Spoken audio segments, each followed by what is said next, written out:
to harmonize or align. That's one of the new buzzwords for this season, alignment. Align our expectations and our objectives.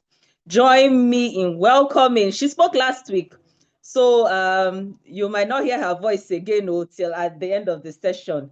Okay, so join me in welcoming with all the emojis you can think of, the one and only, the revered, the Lord, Coach Wesley, as she kicks off the session.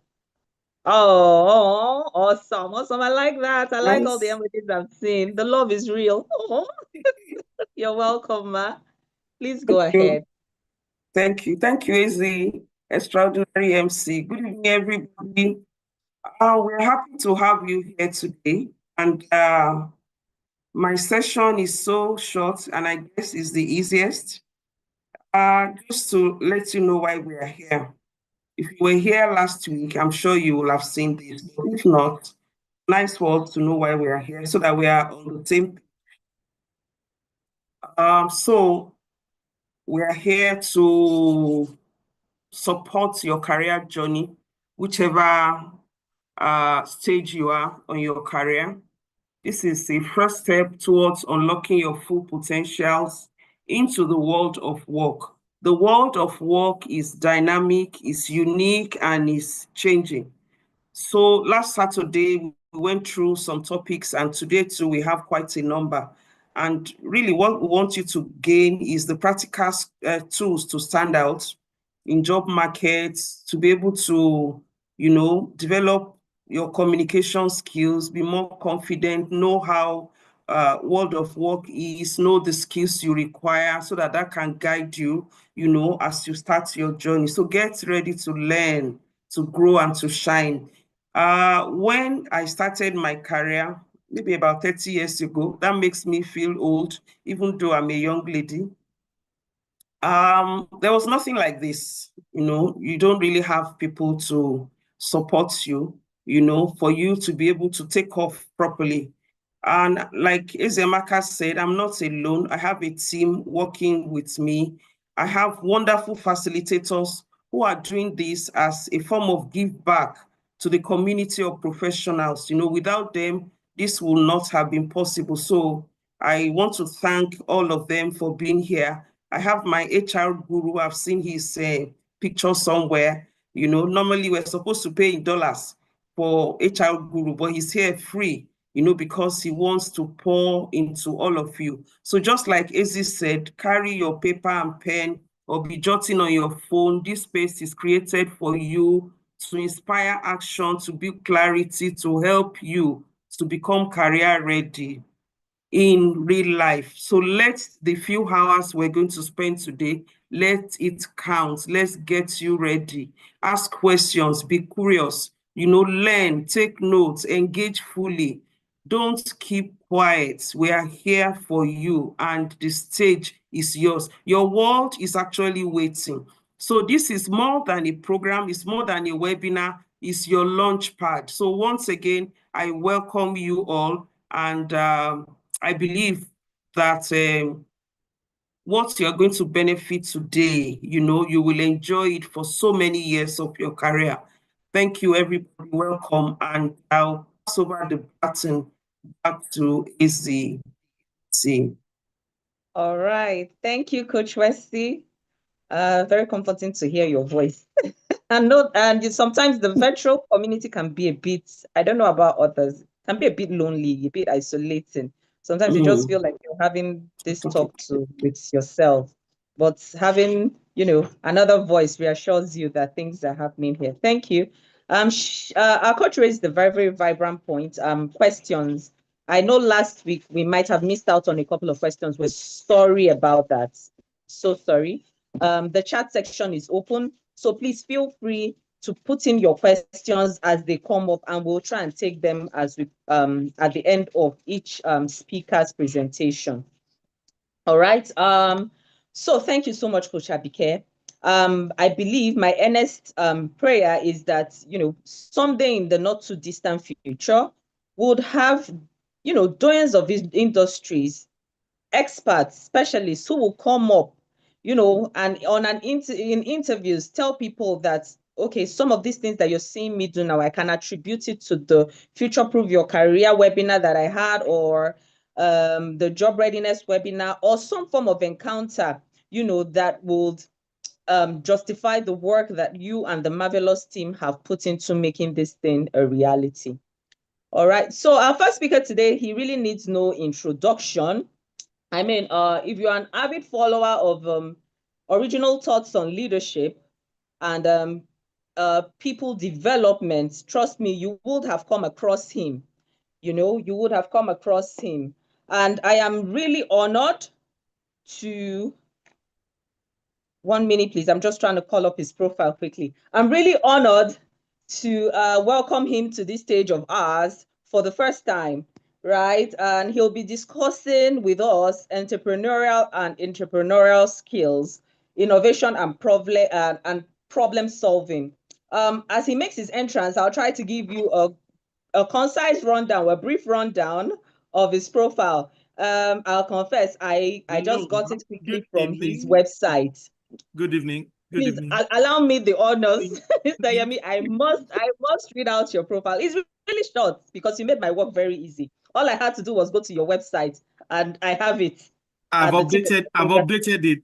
I've updated. That's the old one. So let me tell them the updated Oh, one myself. okay, please, by all means. Thank you. Ladies and gentlemen, I'm not going to impose any further. You need to hear the updated one. Okay. Join me in welcoming Yemi Fashion as he Thank takes you. his session today. Thank Thank you. you. Yemi, Thank you please, very you much. have 35 minutes. I really do not want to disturb your session, but if you just see my face pop up on the screen, that's just an indication that, hey, we might need to wrap it up so that we have enough time to engage our audience with questions. Thank All you right. so much. Thank you. Thank you so much. Thanks a lot. All right. Good afternoon, evening, morning. These days we are not sure where anybody is. I see Dr. Ishama, and I'm beginning to shake now. My own mentor is here. I'm in trouble. Anything I say now may be used against me in the future. Hi, Doc. I see you. Shayoli wrote to me, if that is you, I think I need to tell admin to take you out of this room before we start trouble here. But it's nice to see a couple of faces. Thank you, Abike. Thank you for inviting me to be a part of this conversation. And honestly, when I saw the topic that you you sent to me, I was a bit worried because I am totally a new entrepreneur.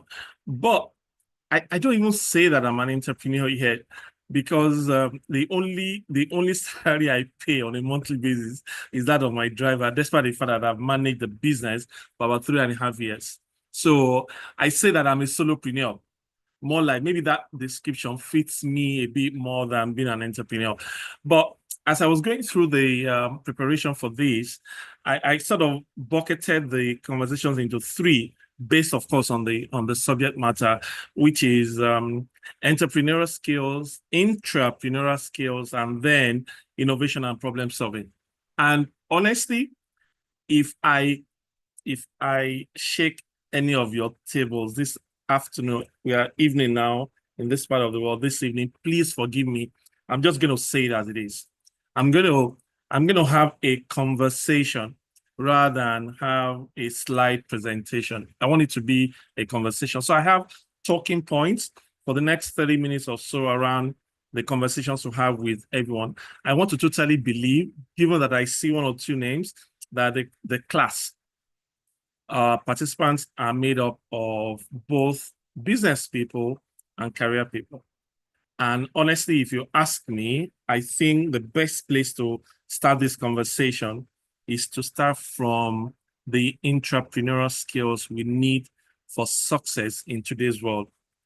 I know, I am totally aware that we have come into a dispensation where technology is allowing us to almost circumvent processes or short circuit them so that we don't have to go through certain age-long prescribed processes of becoming business owners or entrepreneurs. People told us then that you had to first be in business, spend some time in business, and after a while, as a career person, then you can you can wait till after you become pensionable to become an entrepreneur, or you can, in the course of your career, take the break, take the plunge at some time, and then become an entrepreneur. But a lot has changed in our world today. Many young people are leaving school straight up and going into business, and believe me, they are successful in whatever they do. So, like I said, a lot has changed. But just for the sake of those of us who went through that traditional, almost conservative process of first being, like Abike said, about 25, 30 years, 8 to 5, and then you are looking at becoming a business owner as an entrepreneur later, we'll take that journey from that perspective. So I'm going to look at first the entrepreneurial skills that we need. But can I say quickly that there is a very thin line when we describe intrapreneurship and entrepreneurship? And this is based on my own personal experience. So I'll infuse the conversations with some of my own personal experiences. So if I look at what has happened to me in the last 3.5 years, and prior to that time, and see what transition really happened in terms of the skills, the attitude, the character, the values that I needed to make that transition, I must say to you that honestly, it's almost like one parallel rather than two. What it meant for me was I weaved out of one parallel and weaved into the next one, meaning that it was just a transition. It wasn't a translation, it was a transition, right? From entrepreneur to an entrepreneur. But like I said, for the sake of many people who are still going through that journey, let me let you know that the skills that I'm going to be talking to you about this evening around being an entrepreneur are not skills that you will dump the moment you become an entrepreneur. They are skills that you take with you into your journey to become an entrepreneur. So if there is anything that we need to know, is to know that it has to be a seamless transition. Honestly, what it means therefore is that right now that you may be in 8 to 5, you may start considering, no, you should start considering yourself as an entrepreneur. That is the mindset that we need in today's world. Believe me. And hey, I must tell you that sometimes we make conscious efforts to transit from being an entrepreneur to being an entrepreneur. Sometimes the transition is forced on us. Let's not kid ourselves. Some people are going to be forced out of 8 to 5, and they'll find opportunities therefore in entrepreneurship. But if you don't get ready for it, then it becomes a bit challenging. So this is me telling those who are at the moment in 8 to 5 to see themselves as entrepreneurs, but ultimately going to become individuals who run their own businesses. Both skills that I will discuss with you today, they are both essential for driving innovation and growth. Whether you're being paid or you're paying yourself or paying yourself and other people, what is important is that you are selling value on a daily basis. So question is, what's driving you to the point that you are driving value for innovation and growth of your organization, if you're an 8 to 5, or your business, if you're running one today?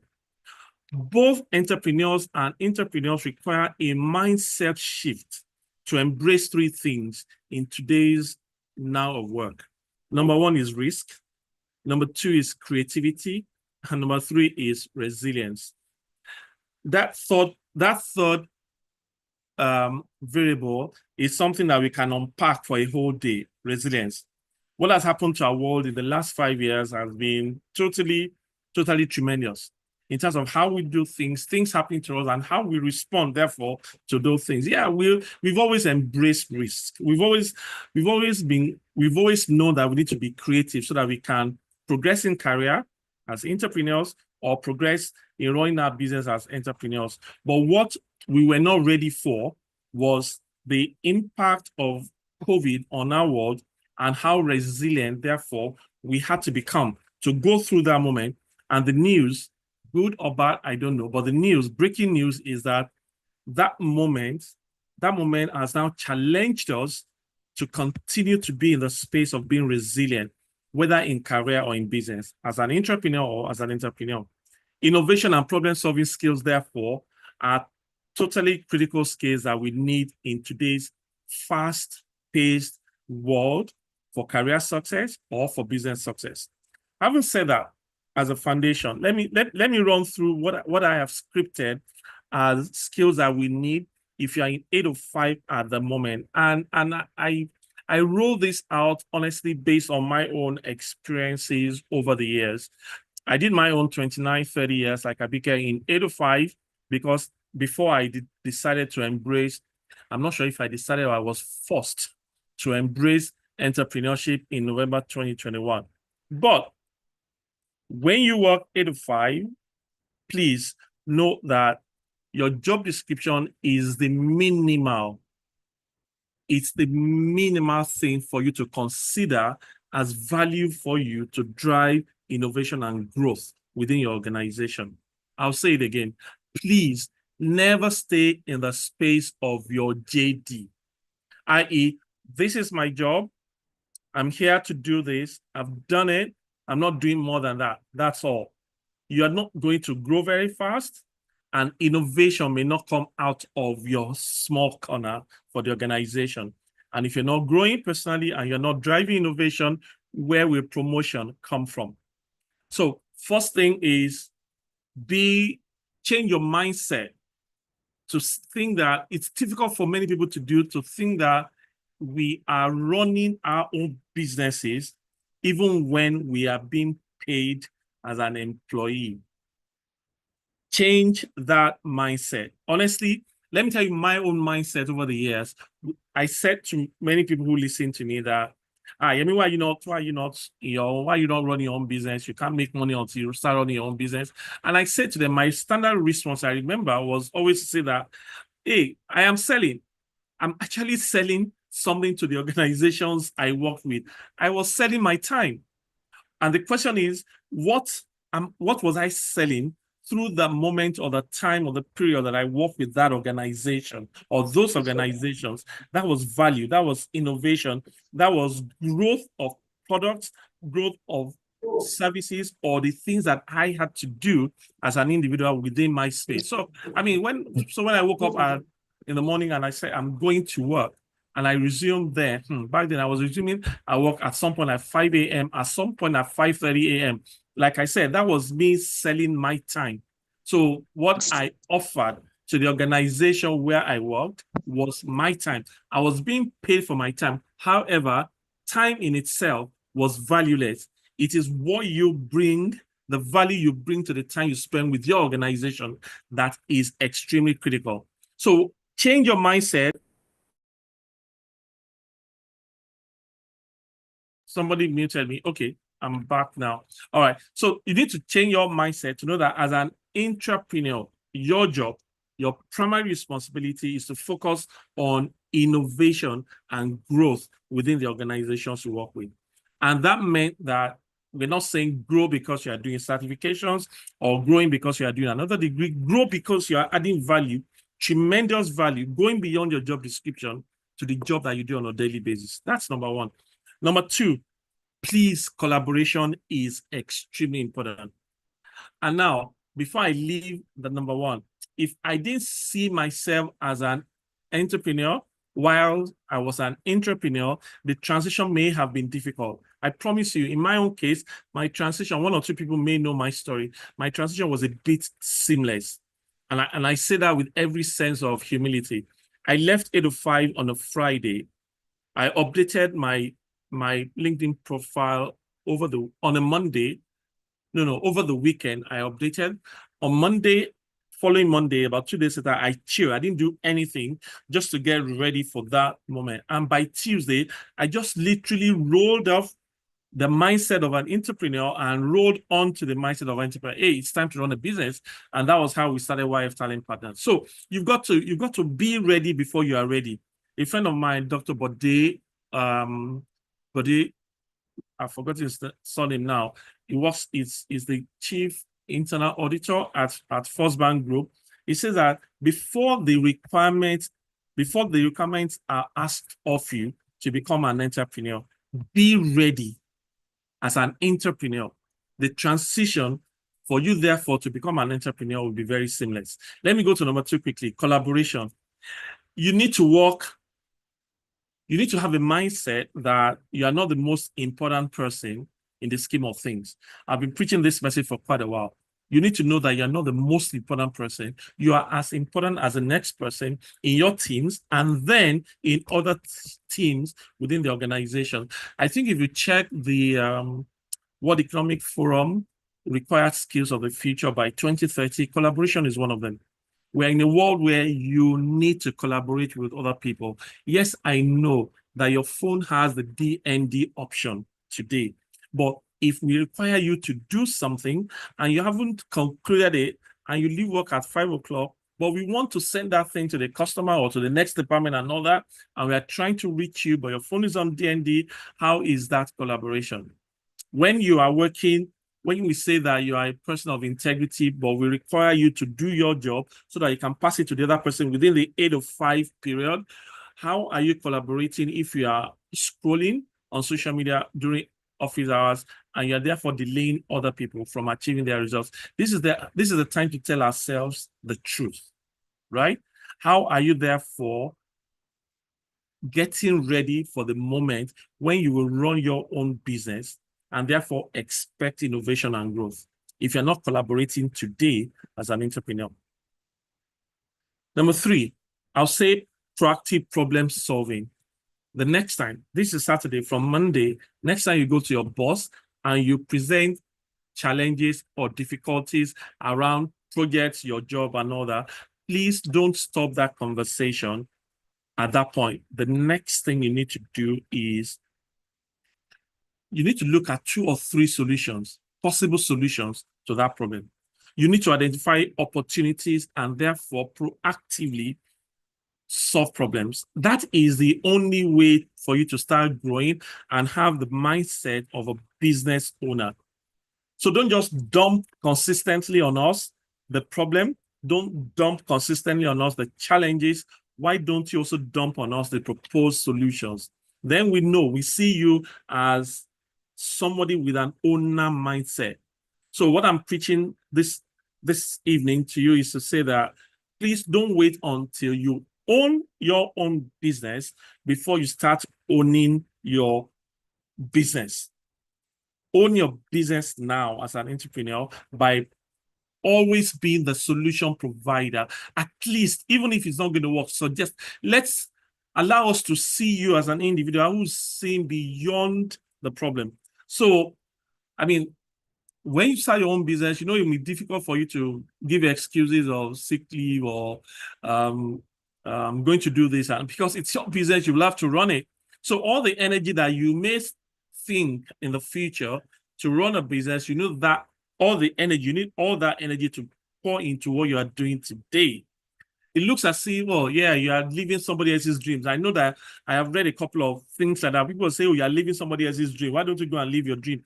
No, you're not living anybody's dreams. You are living your own dream in the moment to contribute to the success of a business so that you can, 1, grow as an entrepreneur, and then ultimately start running your own show, start minding your own business with ease, right? You will have been in that mode, and transition will therefore be not totally difficult for you. As you continue your journey in that entrepreneurship space, please, can I say that we need to embrace strategic thinking? And I'm talking to people who might be at the mid-career and then senior level, if anyone is in the room. Start thinking strategically. Align innovative ideas coming through with the company's overall strategy. So if you're in the space of finance, don't just do finance. Understand where finance sits in the scheme of things overall with the business. If you're in HR, don't just do HR and understand HR, right? Understand where HR sits in the business. Even within HR, if you're in payroll, don't just see within the space of payroll. Understand how payroll connects with performance management, how it connects, for instance, with reward, how it connects with every other area of HR. That is strategic thinking. Like I said, start thinking, start changing your mindset beyond the job description that you have. Strategic thinkers as entrepreneurs are the individuals who are getting ready for their own businesses eventually. And the last one is, please be resourceful. Be resourceful. That's another challenging conversation today. And I'm not labeling any generation. It is across all generations. We need to find creative ways to leverage resources available to us and then use them to provide solutions to the businesses we work with. That's it. And sometimes, being resourceful doesn't mean that you must have all the skills. It doesn't mean that you must have all the competencies. It just means that you must have the right access to resources that will help you to deliver on your job. Now, can I say that in achieving all of this as an entrepreneur, there is one thing that I want to emphasize before I move into the space of entrepreneurship, and that is the fact that you can't build all of this if you have the mindset of me, myself, and I. I'm just going to go to work, do the job, and get out. I'm just going to get in, get paid, and get out. That mindset will not work. Think about it. In another couple of years or decades later, will that mindset work for you when you now want to start minding your own business? The foundation for us to be whatever we want to be, right, as entrepreneurs later, the foundation is being laid at the moment when we are entrepreneurs. It sounds a bit too harsh, or maybe I'm expecting too much from you, but I promise you, whatever you are doing now as an entrepreneur, there are things that you're doing for yourself so that when you start minding your own business, life becomes a lot easier. And then in the now of work, about 5 skills that I'll leave with you that will help you if you're running your own business or if you're getting ready to run your own business. You can't do that job without taking, not that job, you can't run that business without taking risks. Yes, calculated risks, yes, mitigated risks and all that, but you can't do all of that. If you want to be in the space of innovation, if you want to be in the space of growth, providing value so that value can come to you, same old won't work. And you've got to take a stab at doing things differently. Doing different things and doing the same things differently. That is the simple definition of taking risks. Entrepreneurs, successful entrepreneurs are those who constantly take risks with mitigations, of course. Otherwise, there will be no new products, there will be no new services, we will not have new processes, we may not even have new people. For you to be able to manage resources and harness energies in the room, you need to take risks as entrepreneurs. Number 2, creativity. Somebody said we must always think, if possible, without the box. They all say think outside the box, but sometimes just junk the box and think without the box. That's creativity. Don't let old ways of doing things hold you down from being creative. And we are in a dispensation where technology is aiding and enabling us to do things. Many things we have done in the past, we are doing them in totally different ways. I'll give you an example. As an entrepreneur or a solopreneur, I don't have an office. 3.5 years now, totally no office. And I'll tell you, I've mentioned this before on other platforms, and I'll mention it again. In 2020, just before the pandemic, when I took the first stab at entrepreneurship, David Brown of D. Brown Consult said to me, Yemi, he had done it for about 14 years at that time, I think. He said to me, Yemi, when you're ready and you want to go full-time, please, you need to do things differently. Don't get an office. He said to me, we were in his office. I was sharing his office space with him at that time. He said, 1, don't get an office. Number 2, be careful not to employ people to work for you. He said to me that we were in a different dispensation. This was just before the pandemic. We are not even, work from home was not full blown yet at that time. But he said to me, be careful how you manage your resources. Don't get an office. Number 2, don't put people on your payroll. And guess what? As a new entrepreneur at that time, I listened. So question also is, along your journey of creativity, who are you listening to? Who is guiding you? Are you talking to those who have done it before so that they can guide you? I mean, sincerely, D. Brown guided me successfully through that moment. I spent about 3 months in his office before I ran back into 8 to 5, and then I came back to running my own business. But hey, you don't have to do. I just give you that example to say that you don't have to always do things same ways. Otherwise, you'll always get the same results. And how has it been? If you ask me, maybe that may be the question in somebody's mind. It's been absolutely fantastic for me. I could go, I'm working with about 3-4 clients at the moment. Guess what? I could use their offices for my own business because the client wants me to come to their office from time to time. So I show up in their office and we're doing project meetings, and I'm staying behind and I'm doing work. I mean, 2 weeks ago, I was with a client in the financial services space. I needed to do a training online for 2 hours paid, but I used the facilities of a client. And the client, nobody was driving me away. So I have saved resources in terms of office space. And when I have projects to do that are beyond just me, I call in other people with the level of competencies and skills that are needed for the project. We all come together, job done, to your tent, O Israel. That's part of the creativity that we must bring into entrepreneurship in today's world. Be adaptable as an entrepreneur. You must adjust to changing market conditions and your customer needs. Let your customer, don't always go into the market, into the ecosystem with what you can do. Not always. At times, let the market determine what you should do. Totally different things. If you're constantly thinking of what I can do, you'll be surprised that the world may have gone outside of you, right? And the product and the services that you may be churning out are not needed anymore. Or there may be too many people in that space. Use creativity and adaptability skills to create a niche for yourself. It may interest you to know that I spent about 24, 25 years in HR, but in the last 3.5 years, my HR projects have been only about 5% of the things that I've done. What it meant was that I have moved away considerably from the space of HR into the space of leadership. As at this morning, I was still with a client and the conversation was around leadership. So don't always force yourself on the market. Let the market determine what it wants, and then you can adapt, recalibrate, and say, oh, okay, how can I meet market needs?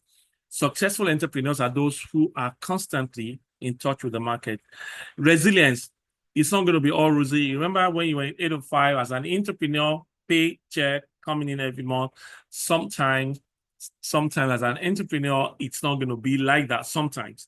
But you need to have a good dose of resilience so that even when you have moments of setbacks, you are fully ready to bounce forward, right? Take them as learning points. Think about what worked. Think about what didn't work. What can you do differently? Learn from failure. If you're an entrepreneur or you want to be an entrepreneur and you are not a friend of failure, you are not ready. I'll say that again. If you're an entrepreneur, even as an entrepreneur, and you're not ready to befriend failure, then you're not ready, because failure will give you lessons. If you've tried and failed before, then you're no longer on ground zero. You move to the next level. Just take the lessons with you, and like I said, bounce forward. I don't say bounce back. No, bounce forward. Take the lessons with you and move on. So resilience will be needed for you to be successful, right? Because times, seasons may change. Get ready for those moments. Be resilient, be strong. You know, biceps, let them go to the gym every day and be ready, because those moments will come. And maybe this is where I should have started from. This skill is what drives you, your visionary thinking skills. You need to have a clear vision, a clear direction of what you want out of your business, so that you can then come back to all the other things, risk-taking, creativity, adaptability, resilience, to achieve it. Because once you have a vision board, once you know exactly what you want to get out of this journey, it becomes easy for you to now walk backwards, so that you can now harness all energies and resources from different places to achieve your objective. Constantly, great entrepreneurs are visionary thinkers. They are not just thinking of the moment. It's not just about task. It's not just about job description. They're thinking about 1 year from now. They're thinking 2 years from now. They're thinking of the different areas of the business, and they're looking at things from a long-term perspective. So you've got to be a visionary thinker. And again, honestly, I must say, Abike, apologies if I keep using the example of HR. I saw about maybe 5-7 years ago that HR space was becoming overcrowded. And that was when I started a different journey within the leadership space. And believe me, today, I don't have any regret. You remember the skills of HR that we had, nobody was going to take that away from you. But because of changing market conditions, right, and therefore thinking strategically about, oh, what's the future going to be like, we started embracing other things. And it's paying off today, I must say.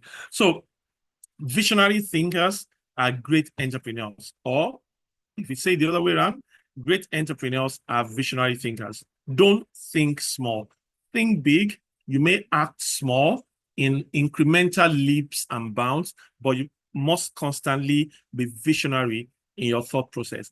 And if you bring all of that together, right? Entrepreneur, at the end of the day, we're looking at about 5 things for you to be successful. Number 1, design thinking. You've got to be a design thinker. Start with the end in mind. Start with the goals in mind. Start with the vision in mind. Design thinking, it's not about you, it's about what you want to achieve for the market.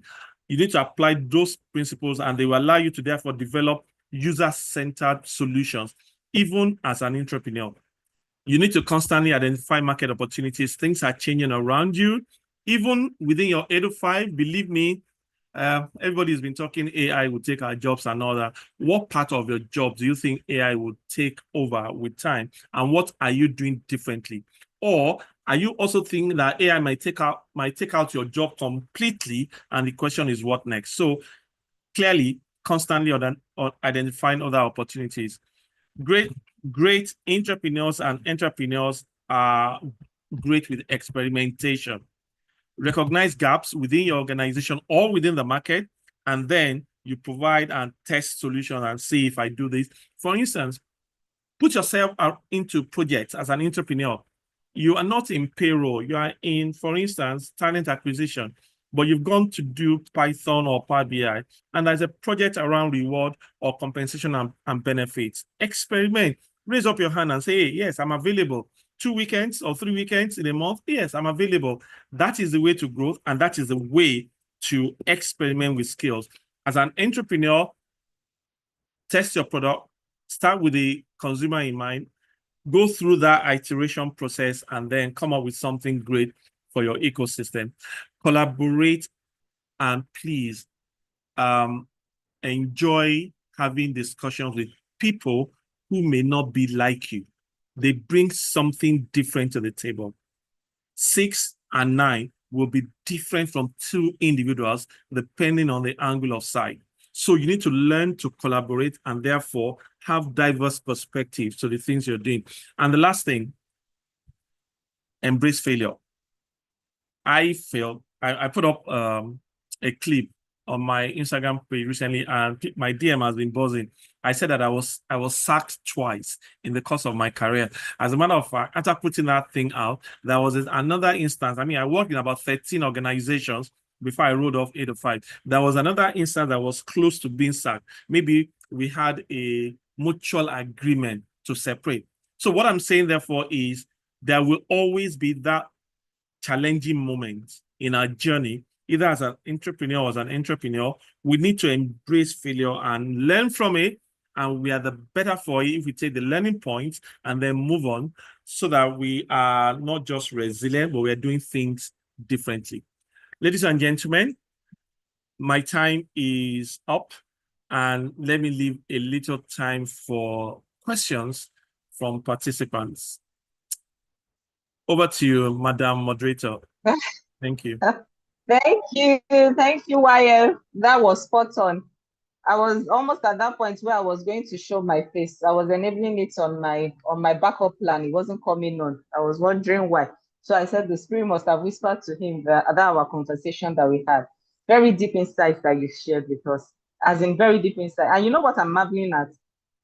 For once, there was no script, no screen to distract us. So we had to become really good listeners, very, very good listeners, because whatever it is that we missed out, we wouldn't have the screen to reinforce it, but it was engaging nonetheless.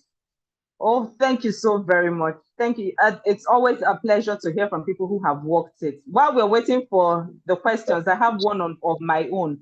You know, you talked first, initially, you started with the mindset shift and how important that is. And you mentioned three critical things. You talked about risk, a risk appetite, a healthy risk appetite, creativity, and resilience. So I want to ask, what hope is there for the risk averse?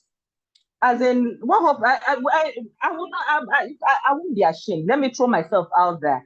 I had the opportunity, starting my career, to work in treasury in a commercial bank, and I was like, no, please, not for me. It's not my cup of tea. I want to sleep well. Okay, so oh, yes. Oh, yes. I mean, it's the typical ingredient of why C students employ A students eventually. But what hope is there for the risk averse? People who really, agonize over making sure that all the T's, are crossed, the I's are dotted, don't, as in, will want to hang on to the guardrails, even in the swimming pool, leave the learner's time for a bit longer. What can they do? Is it that they are not cut out to be entrepreneurs? Or how can they translate, like you've done, into the entrepreneurial skill, building on their risk appetite?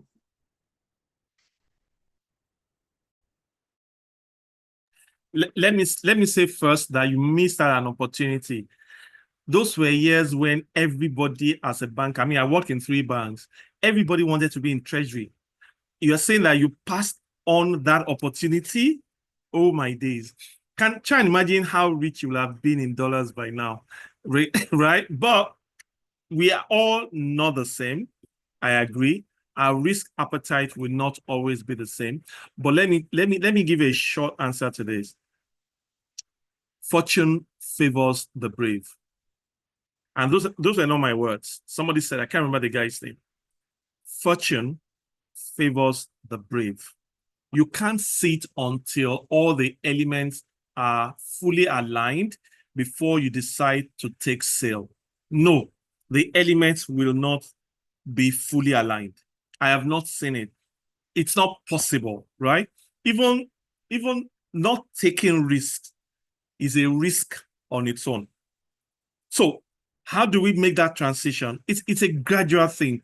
For anyone who's always waiting for the perfect moment, for the calm seas don't make great sailors. No, calm seas don't make great sailors, right? You've got to go through.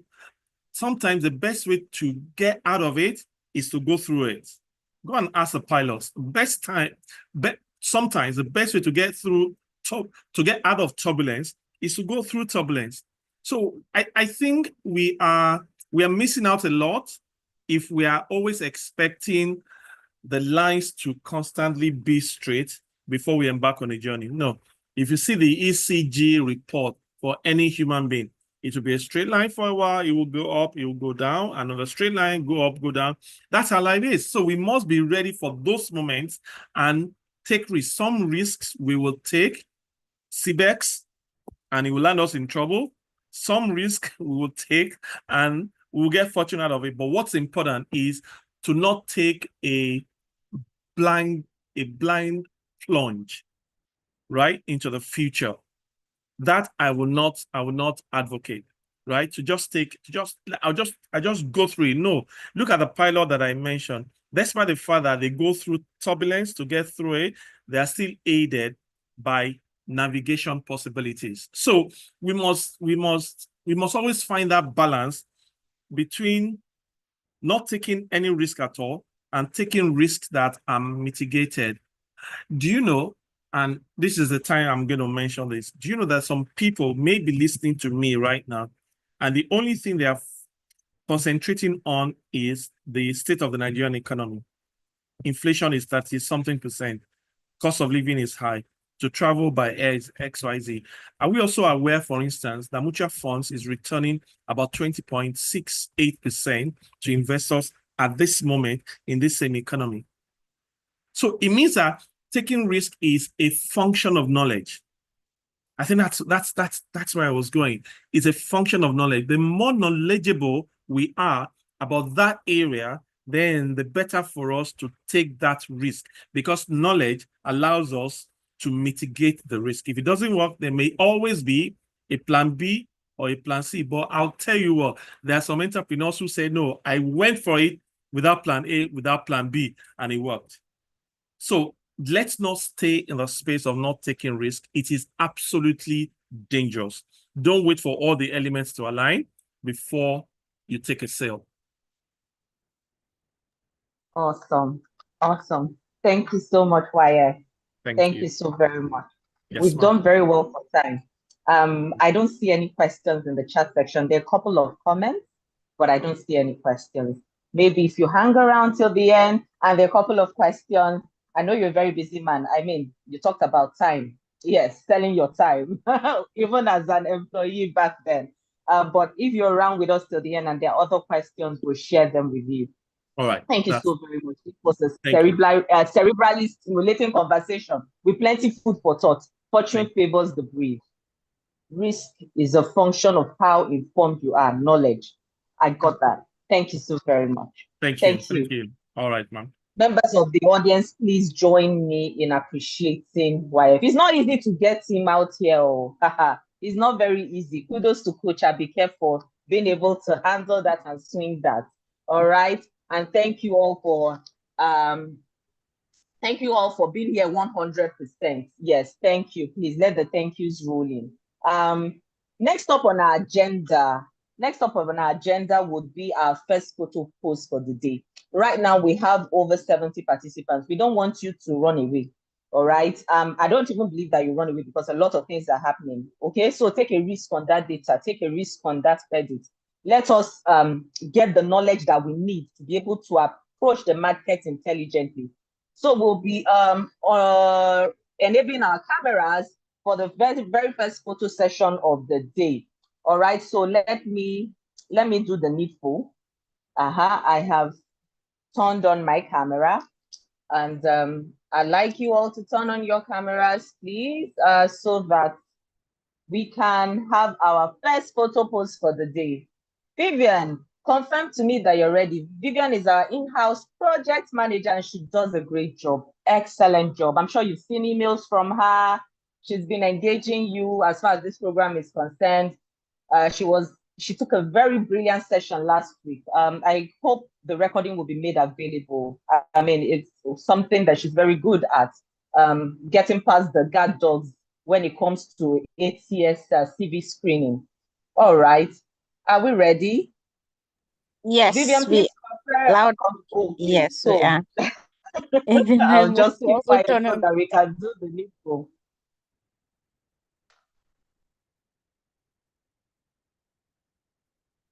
Just let me know when you're done.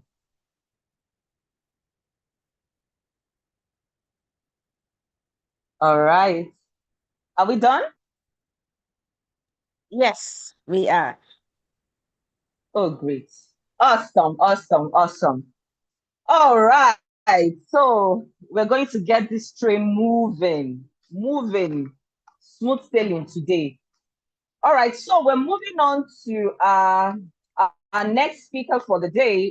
If you were with us last year, he took us through, he handled the session when we spoke about AI. Incidentally, our first speaker, YF, did mention AI and how it is influencing or changing the place of work. So we had a session on that just to get people ready. I mean, there's nothing for you to be afraid of or worried about as far as that is concerned.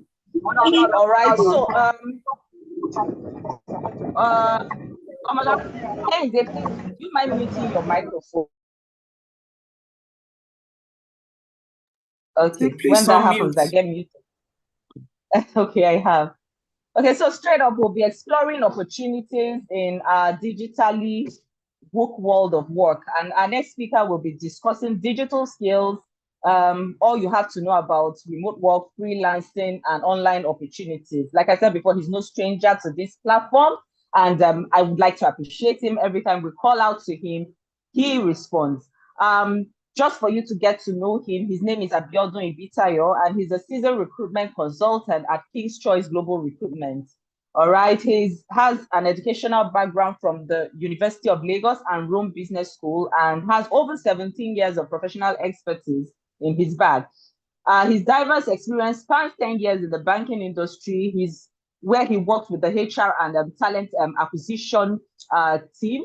And he has also worked with several renowned global brands across various regions in the world. And he's very passionate about connecting with top talent such as you and innovative organizations so as to drive growth and success. So join me, ladies and gentlemen, in welcoming to the stage Abiodun Ibitayo as he discusses everything you know about the digital skills you need in the world of now. Abiodun, it's a pleasure to have you as always. Please confirm that you are on live and you can hear me. All right. Thank you, Madam Hezi. Okay. Yeah, how you doing? All right. I'm very well. I'm very well. We've got 30 minutes. Anytime right. you see my face pop up, it's the one inside, so that we can get the best of this engagement. Yeah, all right. noted, Daisy. Noted, Daisy. Yeah, thank you. All right. Yeah, thanks everyone. Yeah, thanks, Mr. Fashion. Yeah, you've been one of the people I do follow on LinkedIn, and yeah, it's nice having you to speak and hearing you for the first time. It's impactful. Yeah, and thanks to Mrs. Wese for this opportunity. It's always good or nice speaking with people and also sharing my experience when it comes to remote job. Yeah, freelancing, remote, yeah, you can't do without that as this time is at the moment, because in today's rapidly evolving digital economy, yeah, the traditional boundaries or geographical work boundaries is no longer a limitation, and opportunities exist beyond the four walls of our offices or the four walls of our buildings, or even within a geographical location like Africa, Nigeria. Even if you are in Borno State and or you are in Aba or whatever area, there could be some troubles and all that. So opportunities are bound everywhere, and either you're looking at being a solopreneur, looking at testing your future or future proving your career, or digital skills and all that. So digital skills is a key thing for us to know about. We know about it, not as if we don't. We hear about it all the time, not as if we don't, but we just need to pay attention on how to navigate with and ensuring we stay focused, and also we stay competitive, because we are living in a highly competitive environment at the moment, and a lot of jobs are moving here and there and looking for people who could actually fit in. Every employer or every business owner is looking for value. So for me, setting up a business venture and wanting people to come on board with me and to help me, then there must be something I need to see from those people that I'm sure if they come on board, if I'm paying for their services, then is going to be of great value to my business. Because whichever business is being set up, it's the main aim is profitability and also sustainability. So profitability is one, sustainability is another. And how do you sustain a profitable business? You need people. And so when looking for how people need to scale and need to fix problems for you these days, they need to be solution providers, just like Mr. Yemi Fashion has mentioned. Yeah, people are looking for solution providers, not just people to fill in space in their business or in their business enterprise and all that. So if you're not providing, or if you're not valuable in what I have as a business, then you are not meant to be there. All right, so I'll be sharing my screen, and so that we just have a little bit of physical engagement, so that we won't be looking at what's he saying and all that. We have some things. All right, please, once that screen comes up, please let me know if you can. Hold on, please. All right.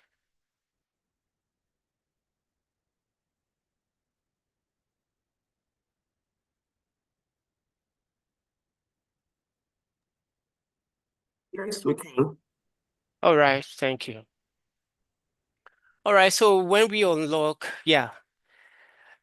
if we're talking about understanding digital skills, we all know about it. We don't need to start going into definition or something and all that. We just need to look at areas we need to focus on. I worked in the bank for 10 years. I'm going to tell a bit of my story. I worked in the bank for 10 years from 2007 to 2017. And it got to a time I looked at my age. I also look at the level I am. I also look at, because, in the banking industry, I don't know if it's cut across bank-wide in Nigeria, but if you don't get to a level before you get to 50, then you'll be edged out and all that. And yes, I wasn't actually up to 50 at that particular time, but I was looking at the growth, as in the delay, the promotion and all that. You can spend 3, 4 years, 5 years on a level before being promoted in the bank I was and all that. And I've been trying different banks. I couldn't get a job, so I stopped. Then I moved into HR in 2017, and after moving into HR, yes, it's not a remote job. It's working 9 to 5 or 8 to 4 or 8 to 5, whichever way. And yes, so in 2019, I started, I wasn't also comfortable again. I started looking at what can I do? What else can I do? And that particular time, I've been hearing about remote jobs, and I've been hearing about, getting some jobs online and all that. So I started researching, getting things and all that. So I came across a pen, and I looked at it. I said, okay, let me give it a try. So trying a pen was my first job. I started being a contributor. They call them contributor and all that. You'll be in charge of data analysis and some maybe market research and some other things. So I was getting few USD at that particular time, and I said, okay, fine.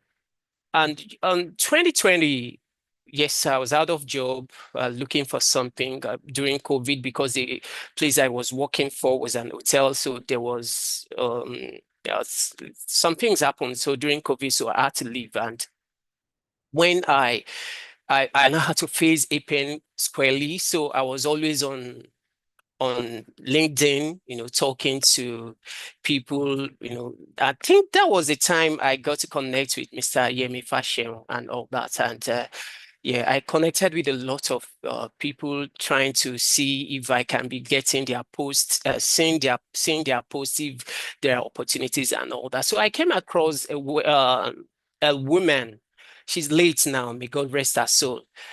Christy Bona. She's an American, and she was always on live video, just teaching about remote jobs, teaching about people how to craft a good resume and all that. And I was always joining. I had to connect with her, and I started asking some questions personally, and she was guiding me through some things. And for her, I started getting, through her guidance, I started getting offers, on LinkedIn, and not Nigerian offers actually. And that was how I started. And that was how I started fully into remote space and all that. So yes, I got a job with an Indian company. Okay, before I got a job with an Indian, I think I got a job with a Denmark or something, a company in Denmark. Yeah, I also got a job with a pen sourcing for their contributors and all that, and for project managers and all that. And also that particular time was a time we are building, yeah, well, let's say Microsoft, Meta and all that were building their AI, and they are working through data collections, data annotation, data analysis and all that. So there are lots of people around the world globally that are being employed at that particular time into the process. And yes, I was part of it. And yeah, I also joined in being a contributor because I love that aspect of me analyzing data, when you talk about you are sourcing for something online, and okay, what's the mind of the person that is sourcing, that is trying to give a search criteria. Let's say you, you just wrote Michael Jackson on your web search or on your tab, on your Google tab, and you want to search, okay, what exactly could be in your mind? Type in Michael Jackson. It could be that you want to you want to search for Michael Jackson autobiography and all that. And so that was how everything started till this time I am. So the market keeps growing, and a lot of people coming into that space. But like one of the take home I got from Mr. Fashion is resilience. You need to be consistent. It's not like you started today and everything's you started earning big money and all that. Yes, it could be lucky, fine. You could meet some enterprise clients on platforms like Upwork, on platforms like Fiverr and all that. They have enterprise clients like all these Fortune 500 companies. And yes, you could meet some of them and you could be getting a long-term project and all that. That's fine. You're being lucky. But not in all ways you could get all that. So demand is very important when it comes to the digital skills you want to explore. What's the demand in the market? If you might like, sometimes you might say, this is my passion. This is what I like doing. This is what I want to be doing and all that. But what's the demand in the market? Are there demand for it? And even if there are demand for it, what's the percentage? And that's most of the time when you want to go into something, you also need to do some research. It's not bad if even if you go to AI to source for some research and ask about that line, that particular skills you want to, that particular skills you want to venture into. I say, what's the demand? What's the percent, globally, for these particular skills, if I'm learning it and all that. So while you go into that. Sorry, Biodo. Vivian, Okay. can you mute Omishore, please? Omishore Kenny, please, can you mute the person? Thank you. Biodo, please go on. All right, thank you, Ma. So the demand is very key. Demand is key when it comes to all this. And again, you need to look at exploring online opportunities. There are a lot of opportunities online, most especially for young people, and it's no age barrier. We are just only saying young people, it has no age barrier. You can be in your 40s, in your 50s, and still go to learn some of these things. It could be of great help, Most companies, most entrepreneurs are looking for virtual assistants. And being a virtual assistant doesn't mean you are a maid. Or like you are a maid, pay or more or something. No, it's beyond that. They're just looking for who will help them, focus on some things, some areas. Especially you could be in a project manager, you could be an HR manager, you could be whatever, and you can still be a virtual assistant. Each time I get some invite on Upwork to apply for some jobs, I looked at it. Sometimes I ignore some jobs, and sometimes I apply and all that. And yes, some companies some startups just want people who could help them. Let's look at e-commerce, for instance. Someone who is setting up an e-commerce shop or e-commerce store on whichever online store, whatever, needs a virtual assistant, maybe a customer service person or something, or someone who could be who could be a media buyer or something, or somebody who could help in different ways. There are lots of functional, technical, functional experts and whatever, and you get it. You just need someone. And sometimes they combine skills. And that is the reason when you are looking at learning some skills, you don't need to focus on just one skill. You need to look at the demand. What are people looking for at this time? And also the future of that skill. Also, you need to also look at it. And thank God for AI. AI can help you analyze some things, can help you analyze some information. And when you are confused or when you are looking at, okay, what else can I go into? And you just look at, okay, this is my area. Last year we tried something, asking ChatGPT a question, which I brought up that you talk to ChatGPT. Now you don't even need to chat. You can just be communicating with ChatGPT and it will tell you everything, just communicating. Like, okay, this is what I'm up to right now, and this is what I want to do. I want you to suggest, or I want you to give me an insight on this area or this field, and ChatGPT. And if you also need more information, it will ask you, are you comfortable or are you okay with this information I'd already given? Do you want me to give more? So e-commerce, content creation, digital marketing, buying and selling products digitally. You get it? Like CBEX had come to, like CBEX had come to work with people and all that. So looking at building freelancing skills, project management tools, you need to focus on learning project management tools. These are tools that are very important if you are going into freelancing or you are going into, yes, you must, Trello. There are lots of them actually. Trello, Asana, ClickUp, Monday.com. These are project management tools that you need to learn. You need to learn about, Zoom and all that could be some things but Asana, ClickUp, Monday.com, Trello, you need to learn. Either you're an HR project manager or whatever you are doing, you need to learn about that. Then creative skills also, writing, graphics designing, in web development, media management, storytelling, photography, innovation, adaptability, also collaboration.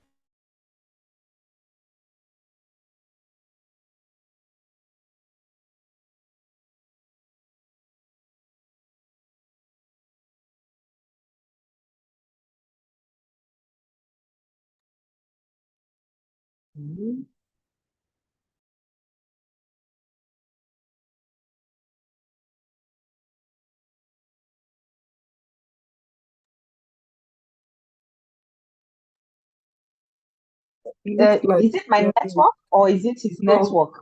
These days, it is I'm not even network. sure. It is network. Okay, Mm. okay. We just need to reach him. All right. Usually, with programs like this, you must Is have very backup. important. We lost you for a bit back there, Abiodun. Welcome back. Uh-oh. And he's gone again. No, it's muted now. Yeah, I think my time is up right now. So yeah, I think my time is up. But So you could take some time to conclude. all right. Thank you for that time. All right, let me just share a little bit of my screen and all that. Okay. All right. So some platforms that I've tried, there are lots of content creators that will tell you 50 jobs, these 50 websites. Don't follow all those things. They are rubbish. I'm telling you, most of those information, they are just lifting it from a place and just trying to get engagement, to their content. Lots of all these jobs, most of all these platforms, Nigerians are not allowed. Your location will block you out. But there are lots of them. Clickworker, I worked on Clickworker for 3 years, during the time they are developing AI. This period, most of these platforms they do not really have projects, unlike the time AI was very hot and at the verge of building AI tools and all that. But you can still get Swapbox, Ysense, Workformer, Timebox, yeah, Total for Subtal for project managers and also for tech people, and also Andela. Yeah, Jobberman, you can get some jobs on there, but Guru.com, you can get gigs, Apen, on Fiverr, on freelancer.com, on Upwork, on the, yeah, you can get gigs also there. So you can go through, you can check through some of these sites, and for those who are looking for freelancing and all that. So let me just end here. That key takeaways for digital scale: build your skill. You need skills. If you don't have those skills, then you cannot be considered for some jobs. Even if you get some jobs, you won't be able to, a client can just end contracts anytime when he sees that you are not giving values. All right. So these are all the things you can. Yeah, I think I've tried this time. So if you have any questions, you can just raise it up, and yeah. Thank you, everyone. Thank you for this time. Thank you. Thank you, Abiodun. It's always refreshing speaking to you. You know, Yeah. sometimes the digital world there, it can be, it can, it can be this sometimes this very exotic thing happening on the other side. You keep on hearing these techie words, Upwork. In fact, somebody in the audience was asking, what do you mean by appen and all, and you know, all of that. You know, but I love something that you said, which still re-echoes what we heard from YF about the demand, you know, what the demand is. Because it's, you know, there's no point being a consummate professional in something that nobody needs or has become obsolete or has become outdated. And frequently with things like this, you need to keep updating yourself. So, as in, I know, yes, you shared with us a couple of things that are happening now with regards to e-commerce sites, virtual assistants, and all of that.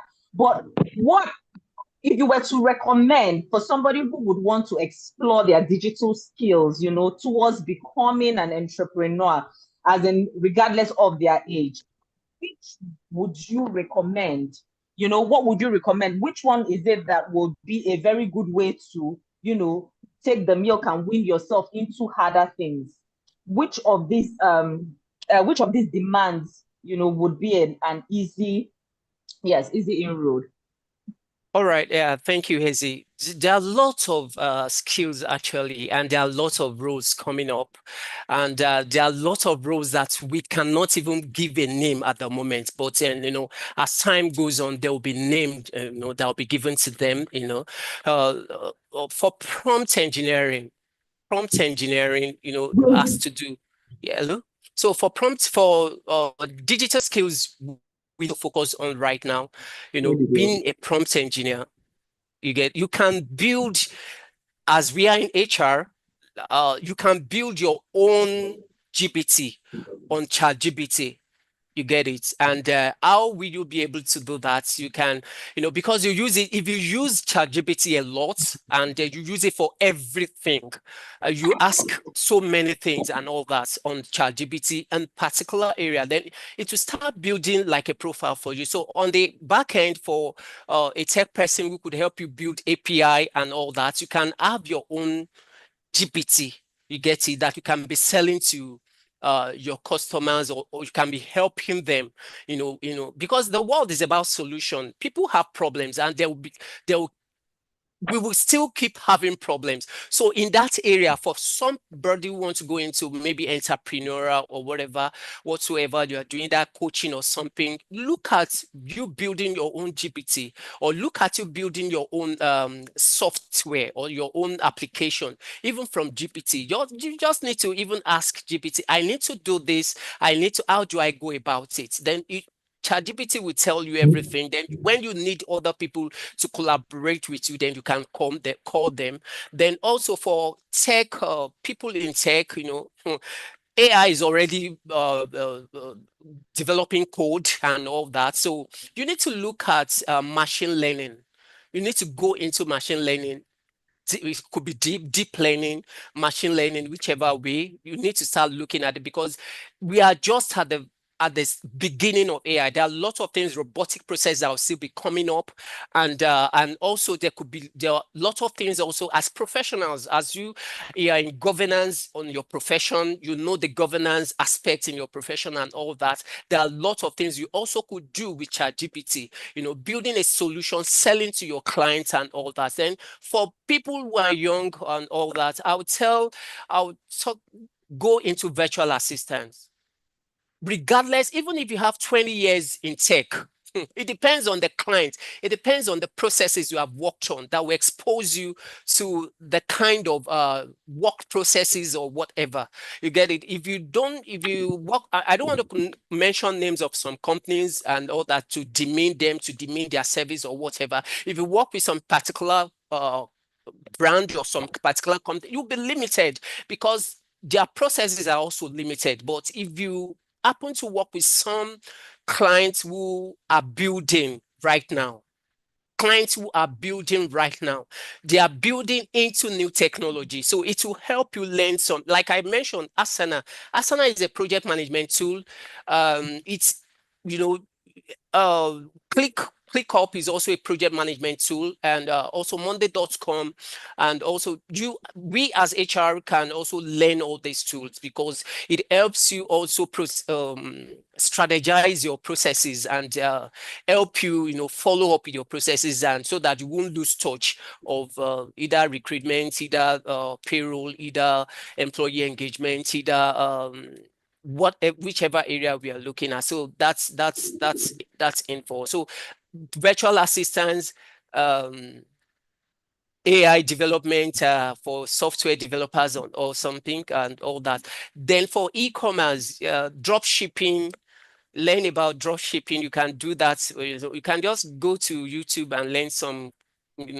Go to you. If you are going to YouTube, don't just visit content creators YouTube channels. Visit professionals before you watch their videos. Check their name. Check them on LinkedIn if that is what they are doing. If that is their profession, then they are good on what they are doing. Exactly what we are discussing here right now.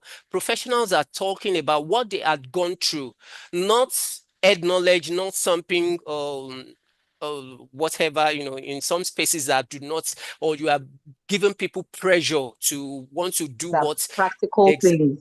Exactly, they are practical things, not something that is abstract that just will be giving every other person pressure. Like, I'm not doing anything. This person had gone too far. Nobody has gone any far.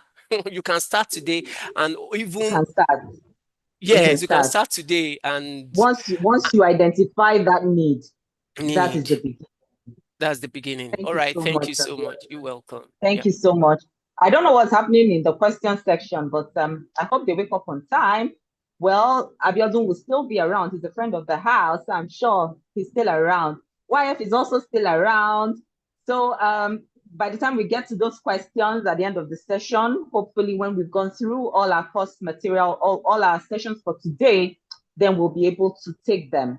All right. Thank you so much, Abiodun. That was really enlightening, like I said before. Thank you for all the insights that you shared. And I want to log off for another program there. Oh, okay, Ada, we can all hear you. You mind muting your mic? All right. Okay, so thank you for opening our eyes to several opportunities that exist. I've seen a lot of you ask for the slides. Vivian is going to share the slides, and I'm sure part of the slide content will be some easy links or resources that you can quickly latch on to build on this. Also be careful because there are quite a lot of scammers out there, especially when it comes to things digital. So activate some of your risk button too as you venture into this area. All right. Our next speaker is a strategic member of the CWI community and think tank. When I say CWI, I mean Coach Wesley Initiative Think Tank.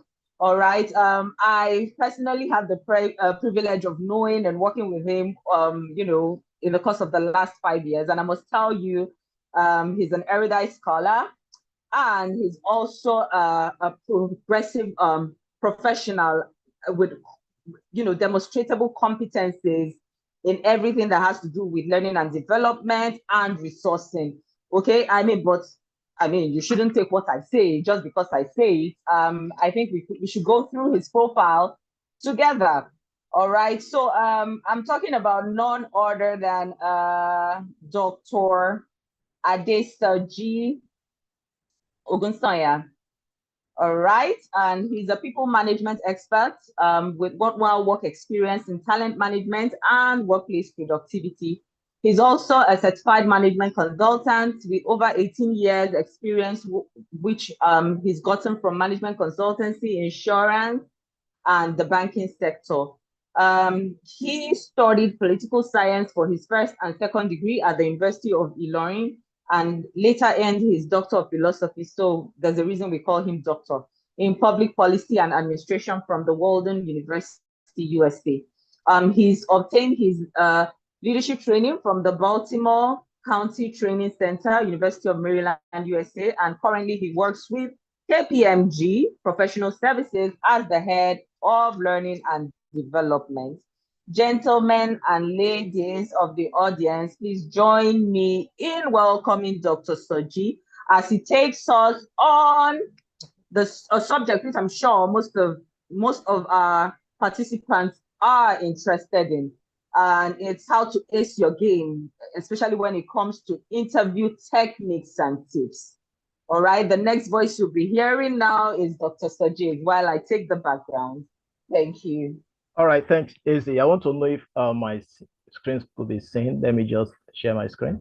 All right, thank you everyone for the, thank you for coming. And also let me appreciate the earlier speakers in person of our great coach. I also call him a coach in person of YF. YF, thank you so much for that wonderful session. I mean, it was very, very insightful. And also, let me also say that the digital skill that has been taken by Rotimi as well has been a very interesting one. And if there's anything that we need to really build our competence on currently is actually on digital skills. And I think this has been something that most organizations have really lay much emphasis on. So let me just know if you can see the screen. I will appreciate if you can just confirm if. Yes, we can see the screen, and I forgot to add. So I've just quickly used this brief interruption to add that you've got 35 minutes, and I trust that we will use it judiciously and also answer our questions within the time frame. Okay, I will do that. All right, so basically we want to talk about tips on recruitment, and then this is just going to be very brief. Because I believe that a lot has been said earlier, and I would like to overflow some of those things that have been said earlier. So as a roadmap to this discussion, we are going to talk about employability skills. We're going to look at some of the models that can actually help us. You know, when YF was talking about entrepreneurial and entrepreneurial skills, I just look at it as the dichotomy between the two. And I know that quite a number of us actually fall within the circle of those that are actually looking forward. Maybe you are in between jobs, or possibly you actually want something better. Maybe you feel you have been underemployed, or you feel that you still want to take your career further, especially for paid employment. So this is something that is very relevant to quite a number of us. And I will start with about Einstein thoughts when he said that I have no special talent. I'm only passionately curious. And curiosity is something that we need to drive if we really want to ace any interview process. And I think this actually starts from our mindset. And one of the things that I quite appreciate about the earlier speaker is the aspect of resilience. And I would rather build on the thought of Abraham Lincoln when he said, I do not think so much of a man who is not better today than he was yesterday. You know, we always assume that we can easily go for an interview session unprepared, and that is the reason why a good number of us will not really get that job. And quite a number of us as well, we feel that we have actually prepared, but indeed maybe we didn't really prepare enough. And even at times when we seem to have prepared enough, we just realize that maybe in terms of value-free issue, possibly the interviewers don't find us suitable. So that there are areas we're going to look at today. They are just tips I'm going to share because of our time. And this is a slide that can take us 15 hours. But of course, we can do it in 15 minutes. That's just by the way. So, because I believe that what is learning pleasure is learn full measure. Let's just relax and have a conversation around this. there's nothing new basically that we're going to discuss that you have not heard before, but we can just look at it from a different angle. And I'm sure that if we see things in a perspective with a solution mindset, it will go a long way in helping us to become what we want to become. So when you go for that next interview, always have it at the back of your mind that there are a lot of people that are also in that same shoes with you. You are not the only one that really needs that job. You know, the Nigeria Economy Summit group, I just pulled this from the record, from one of the report that was this. You can always get this online, just a way of establishing the fact that unemployment rate will continue to be on the increase. As at the Q2 of 2024, it was 4.3%, but as at today, I think it was 4.48% as it has been projected. So it will always continue to be on the increase. So the unemployment rate is actually defined, as the share of labor force not employed or actively searching for, that's also possibly those are also available to do a job. But the bottom line is this: we need to continue to build ourselves because we are not just the only one, in this area of looking for job opportunities. These are things that will always happen every time, and then we need to make sure that we build ourselves in such a way that we have the mastery, the competencies, and the capability, to come into that interview session and give our best to it, and there are so many skills that we really need in terms of employability skills. And one of them is, I just put them here for us to see. I'll just talk to them in passing. Interestingly enough, YF talk about collaborative skills, which is very important. Another thing is communication skills. Basically, when you go for an interview, it's all about communication. And the assumption, the major issue of communication that the major point of communication is the assumption that has taken place. Basically, sometimes we assume that we have actually communicated when we have not actually done that. And the same thing applies to interview. It's all about communication. How are you able to sell yourself? How do you convince me that you are bringing value to my organization? People don't draw you. People don't attract you. People don't pay you for membership. Organizations pay for value. The reason why each and every one of us working in one place or the other today is because of the value that we have to deliver in that organization. So basically, when we are going for any job interview, ask yourself this question: what are the values I'm bringing in? And for us to be employable, certain things are very important. Adaptability skills. The world is very free. The environment is very free. The business environment is very free. That the fluidity of the environment also requires that you are able to, you must learn to adapt effectively. And it doesn't matter if you have actually worked in one particular industry for a very long time. When Amaka was talking about our experience with Treasury, I had opportunity to work in the Treasury department, but it never did. Sometimes if you're adaptable enough, you realize that look, opportunity is not just doesn't just end. It doesn't end in the bucket. It is wide. You can actually take the opportunity. But one interesting thing to get about opportunity is this: it comes to the prepared mind. One of my former MD once said that opportunity comes to those that are already on the dancing floor. That means you must be ready. You must be there waiting for the opportunity to embrace it. Another thing, of course, digital skill has been said already, so I won't go further into that. Also, critical thinking. And in YF, when YF and Abiodun, was talking about this, I just felt that it make my work easier. In fact, it's just to put the icing on the cake and just focus more on the few tips when it comes to interview, passing an interview or having a successful interview section. So, and of course, problem solving skills. So when we look, there are several models when it comes to interview. The first one is we have behavioral, we have situational, of course, we have competency-based interview. I won't dwell so much on it because we are not talking about models, but this is just to explain this one in passing. And in talking about them in passing, we have behavioral speaks to focuses on your past experience. What have you done before? Those are the things that you are going to bring as selling point. When you join an organization, the reason why people ask for experience is simply because they believe that what you have learned over a period of time could be value added to the new organization that you are coming to. Situation also explore how you would handle specific job-related scenarios. Those are very important as well. And of course, competency-based interview, which I'll just dwell a little more, because most question will come as a form of competency-based question. And then, this speaks to STAR. STAR is just an acronym for situation, task, action, and result. Of course, situation, we want you to introduce what actually happened. Just introduce the situation to the employer and set the context. Task, describe what you eventually did, and then the action explains how you did it, and then of course the result, what were the outcome of that particular what's it called, I'm seeing some circle. Okay, on that particular, what's it called? The particular project. Let me just use an example. For example, as a customer service person, if I had to describe a situation where I find myself at any point in time, maybe an interviewer actually wanted me to define what I've done over a period of time based on experiential and all those stuff. So I can actually tell them things I've done as a customer service person. Maybe there was a time an area customer walked into the bank or into wherever I work or into the organization, and we need to eventually explain, even though it's not our fault or something. Some customers could be very troublesome. And then how did I deal with the situation? I have to explain the situation. What is actually my role in dealing with the situation? Then what action did I take?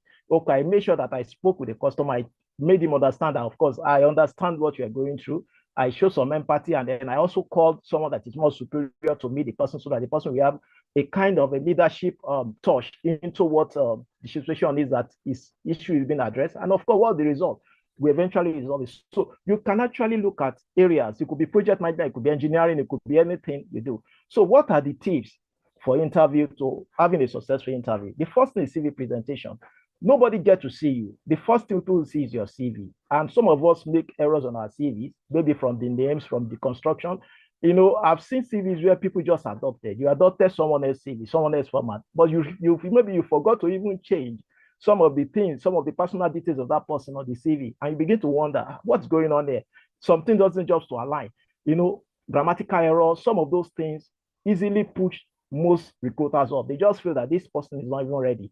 And do not forget that AI is driven. AI has been used to sort out so many CVs now, and before you're going to throw in your CV, your details, it will just throw it out because you do not meet what is required. So make sure that you present your CV as a product that you want to buy yourself. When you look at your CV, ask yourself that if I have to present this to me, will this attract me?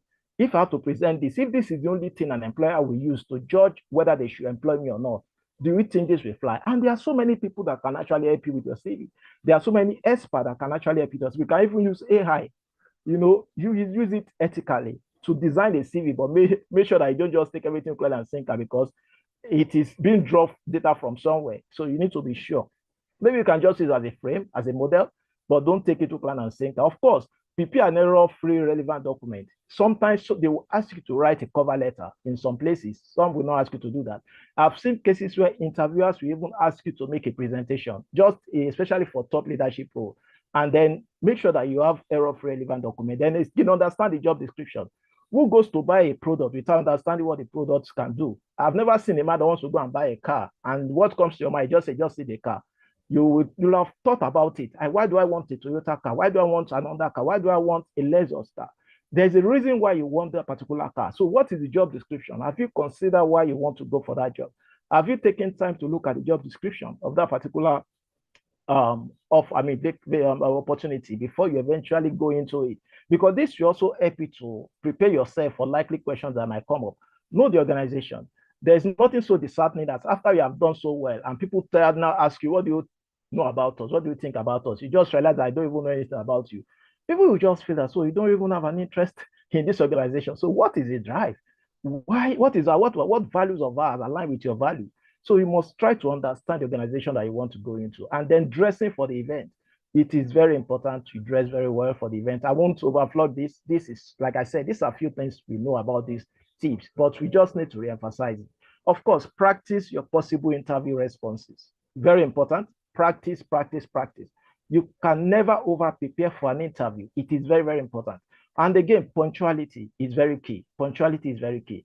You need to get, to the interview session early enough. There's this joke we always crack while I was writing. Is actually an academic balance. We always say that, it is not an aberration for the soldiers to wait for the general, but it becomes an issue when the general wait for the soldier. So it's not an aberration for you to get in early and they don't start on time, than for them to start and you not getting there early. We are the one that really needs the job at this particular time. It could be any form of interview, even if it is a virtual interview. Make sure you are ready 15 minutes to the time. Make sure you are set. Even if you are waiting at the end, you are not admitted. Let it be that they will come and apologize. Sorry, because it will just show a sign of as if you are not really interested in that particular role.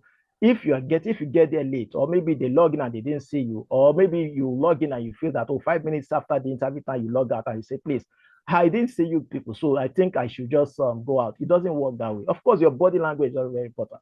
In an interview session, your body language is very, very important. Sometimes it is not what you say that matters.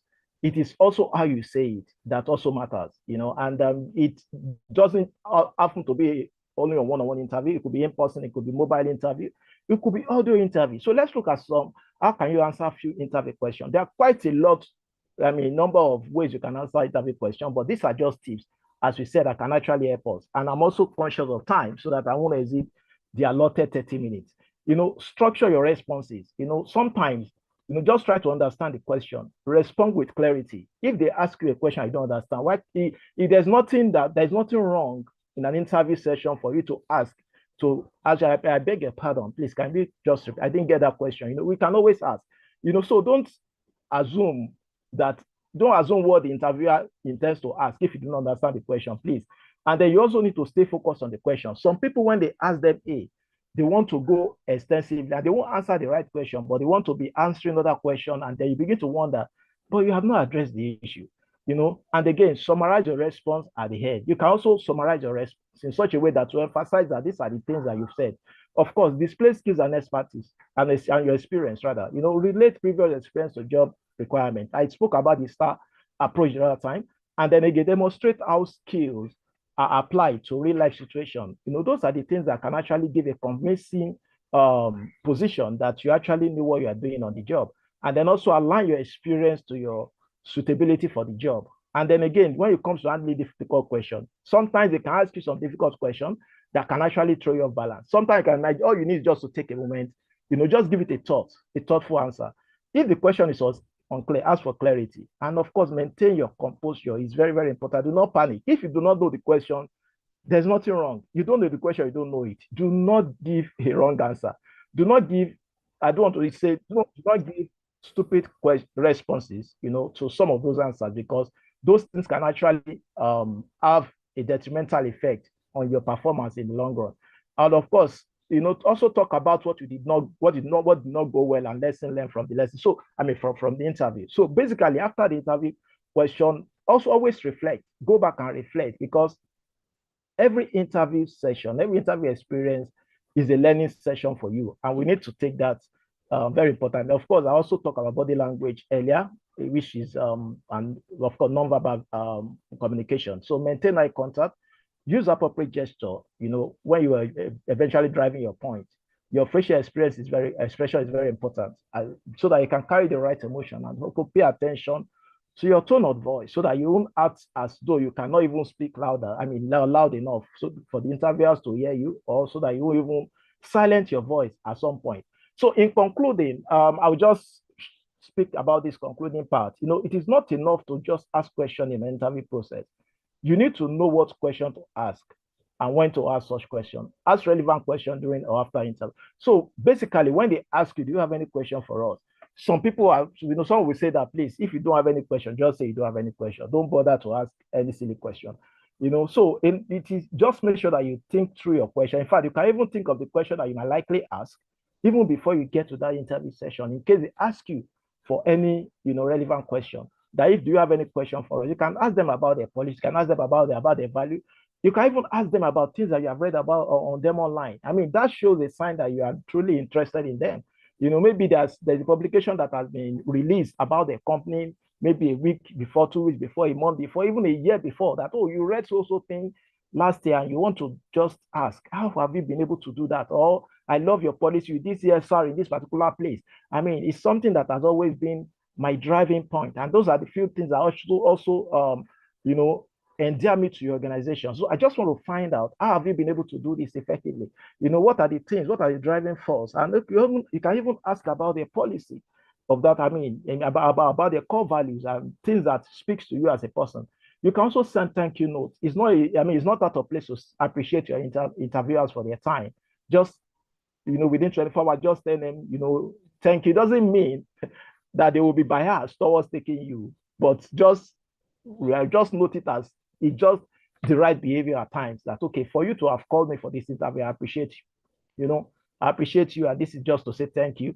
And it has to be done professionally. When we are doing it, don't now say that, okay, thank you so much for the interview. I also want to confirm how I performed in the last interview. I also want to know again that I know I made some error. Please consider me. I know there are so many people that came. Please, no, you don't just a professional thank you message is good enough, it's adequate enough, to just say that you appreciate the time spent with you during the interview. Then it's not out of place to also politely follow up in an interview session. Sometimes we realize that a good number of us, a good number of interviewers don't get back to candidates early enough. You see, after interview, 2 months, 3 months, and you don't think seems to get anything from your interviewers. Maybe after 2 weeks or thereabouts, you can send a note, or 3 weeks, except you were informed earlier that, okay, this interview is in stages.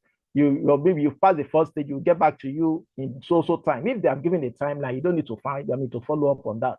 But if you didn't get anything, there's no reject response. You didn't get anything. You can always go back to them and ask them, okay, this is just to follow up on my last interview. I've not heard anything from you. Thank you. Receiving job offer could be exciting, but never rush into accepting an offer until you've read it carefully. It's very exciting, especially when you have multiple offers. There are times because of multiple applications that I've done, you see about 2 different offers at the same time. It is very important that you read your job offer very well. Nobody will coerce you into accepting an offer. It is your responsibility to look at it very well. It's not just about the pay. What about the environment? Do your research, ask questions, try to make inquiries about the organization before you eventually accept that offer. So it's not just about someone paying you 10 million per month or 15 million per month or 10,000 naira per month. It is all about, okay, is it sustainable? What has been the culture of this place? How does it align with my value? What are other personal things that I'm driving in terms of personal development plan?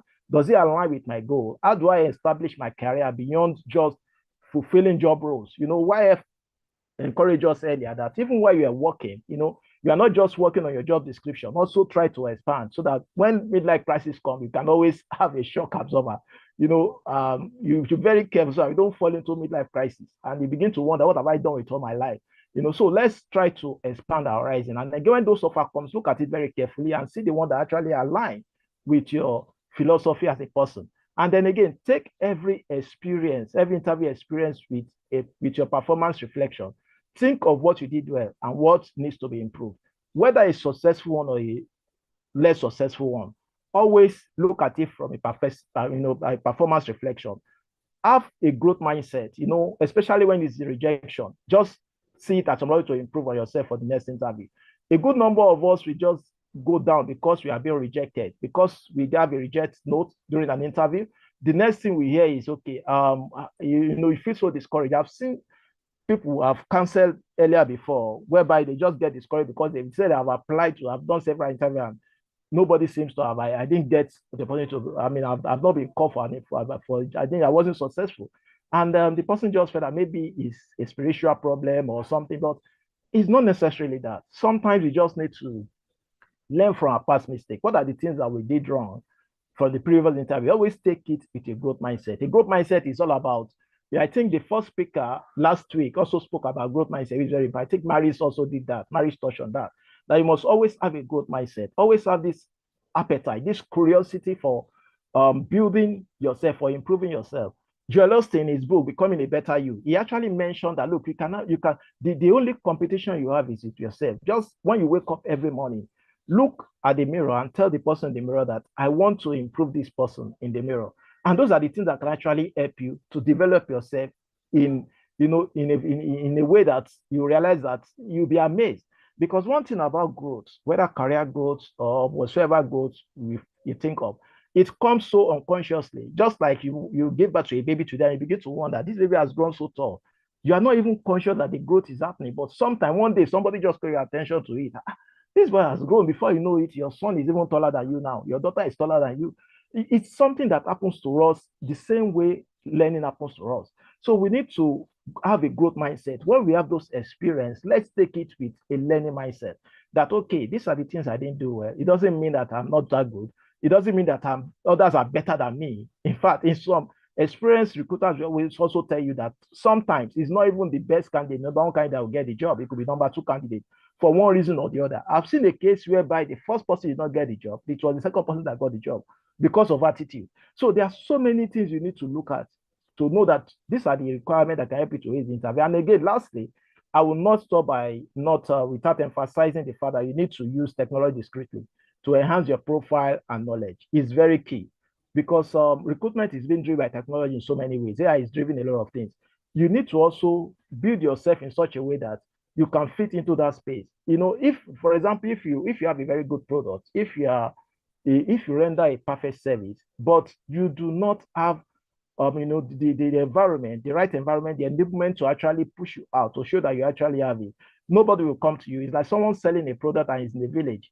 It's like you are selling a product that's there in the city, in the village. Nobody gets to see you, except by strong referrals. I'm going to consider the cost of traveling and everything. So you need to do a lot of work on yourself, on your profile, using the technology. So I think at this point, I don't want to take much of our time. I want to say thank you for your time. And I'm happy to take questions if there are any. Thank you. Izzy, I hope I am within the time. I was trying to be cautious. Yes, Soji. Right. I know there's a question from Dorcas. Thank you so much. First of all, where are my manners? Thank you so much, Soji. You did very well. You did extremely great. And I love the practical touch to the answers and to the tips and to the suggestions that you gave, giving an insight and also helping, various people like sure in the audience relate to experiences that they've had in the past and, have those aha moments that, oh, maybe this was what I did wrong. I could have done this better. I could have done this better. Dorcas has a question in the chat section. For some reason, I'm unable to see it. I'm actually on transit right now. But if you could just check the chat section, I'm sure you'd be able to see that question so that we can address it. Thank you, Dorcas. You're the first person to ask a question to our facilitators today. You deserve a virtual applause. All right. Okay, I'm trying to get that. Let me read it, Soji. Okay, thanks. Yeah. Dorcas said, regarding interview presentations, can you assist with a guideline to answering such? How do we come up with a presentation using a case study for candidates? Okay, so for interview presentation, basically, I mean, let me come this way. Let me share an experience. There was a time I had to. That was few years ago, about I think 7, 8 years ago, when I applied for a particular role, and I was required to make a presentation.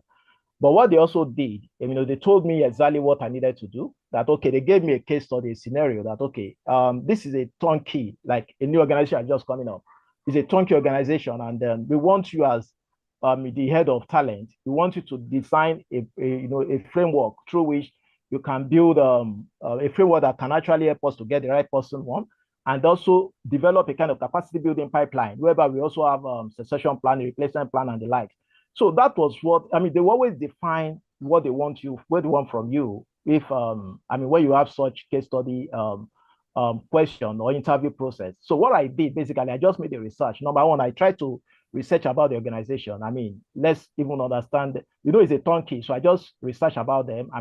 I also look at other organizations that are competitive in terms of because they are new in that industry, but they are not the first to come into that particular industry. So I look at other areas that I played in that field before, and then I also just use it to align my thought. And also what I did again, I came up with some of other things that I've done in the past in terms of my experience in building talent pipeline for an organization. I look at the leadership talent pipeline. I look at the graduate training entry level because it's a new organization. I also look at the middle level. How do we ensure that the gatekeepers are well equipped in such a way that you don't develop a crowd of people that will eventually be a repellent to people that haven't done so much to bring in talent. The middlemen are very important, especially your managers, your supervisors, in ensuring that when you are driving retention, especially for new organization, people come with different culture, and then how do you ensure that those guys eventually come up with you have a unified culture, and then they also leave your culture and translate that into other people that are below them. And of course, again, what I also tried to do was a kind of an acculturation system whereby let's even establish our culture as a new organization so that A, B, C, D will not come with their own diverse opinion. And that was what I did. Of course, did I get the job? Yes, I got the offer, but I didn't take the job. So that's just the summary. I didn't take the job for some obvious reason. The terms of engagement wasn't accommodating enough. Let me just put it in a more discreet manner. It was accommodating enough. And at that particular time, I wasn't planning to move out of Lagos. So it's a job at the initial stage that wasn't discussed, but later you now realize that you have to move out of Lagos, and that's where you're going to operate from. And at that point, that wasn't what I wanted. So I don't know if that answers your question, or maybe you might need to speak or to rephrase it in a better way for my understanding, so that I won't assume that communication has taken place when it has not. All right. So have I communicated, Dorcas? Yes, you did, but I'll chat you up maybe on LinkedIn for further clarification. But yes, you did, at least, yes, to an extent. All right, that would be appreciated. Thank Please, you. we are free, we are a community, so let's help Thank ourselves. you. There's also Thank you, thank you, Dorcas. thank you, Dorcas. Dorcas is a recruiter. Oh, okay. All right. Yeah. Thanks, Dorcas. Oh, For interesting. reaching out. Yeah. Okay. Okay. I have a comment from Adasanda here. She says, "I'm happy that you mentioned we should only ask relevant questions, not just to talk for the sake of talking." Yeah. Okay, so I would ask one question before I leave. You know, interviewers are different, and like you rightly mentioned, you need to read the room. How do you draw a line between rambling and not talking enough? Some people come back with the feedback that you were just going on and on, you didn't know when to press stop. While some say you just said something, we were expecting one, you left us underwhelmed. How do you find that delicate balance in the hot seat, because the mindset when you're doing interviews is different? How do you find that balance?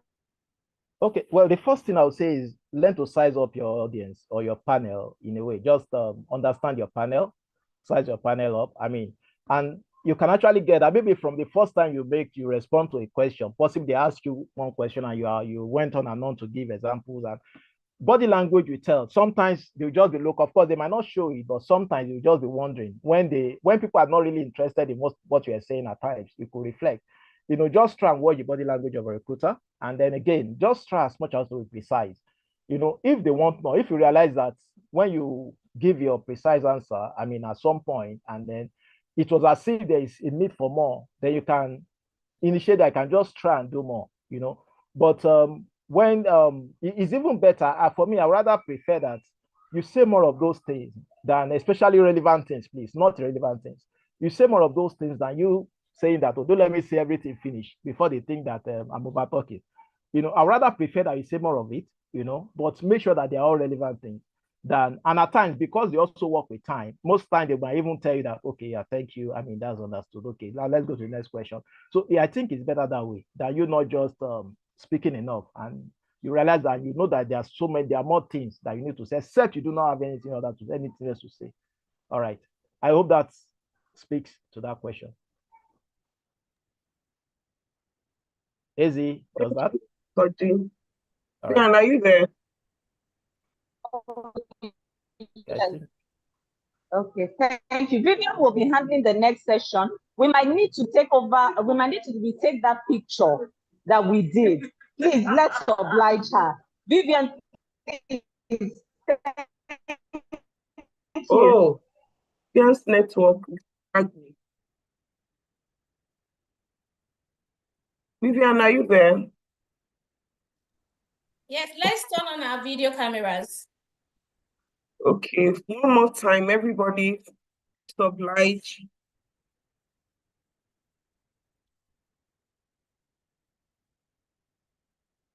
Thank you. Vivian, tell us once you are done. More cameras are coming. I need more people to turn on their cameras. More people, please.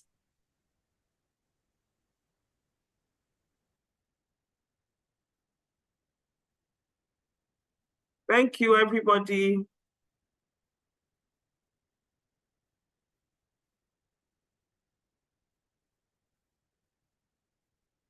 Let's see your beautiful faces. Thank you. Thank you.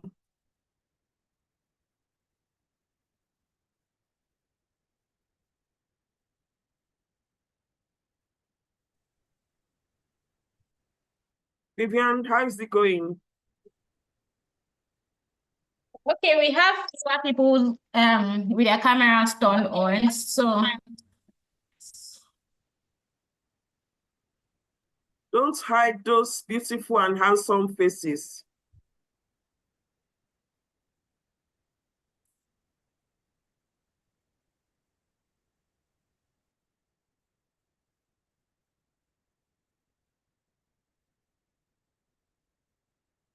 I think we should proceed because cameras are not coming on.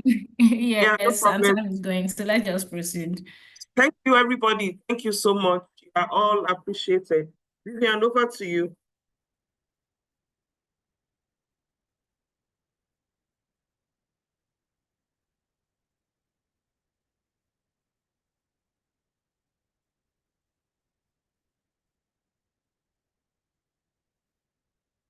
Vivian, are you there?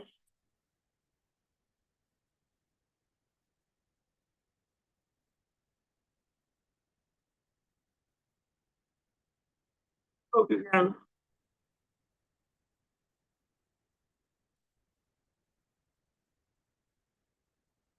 Looks like Vivian is not Okay, saying. I'm here. Okay. So sorry. All I right. think it's the network. I've been having network challenges today. So I'm going to go ahead to introduce the next panelist. He is not a stranger to our community. He has always been with us, even from the very first program that we held, the Future Proof Career Program that we held last year, as well as the second program, the AI Readiness Program. So I'm going to be introducing Mr. or Prince Rotimi Wusu. He's going to be having a session with us speaking about networking and personal branding. So just give me a minute. Let me share my screen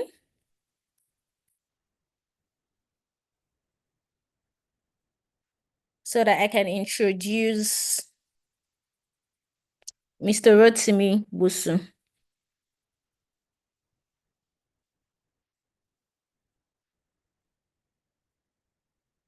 Okay.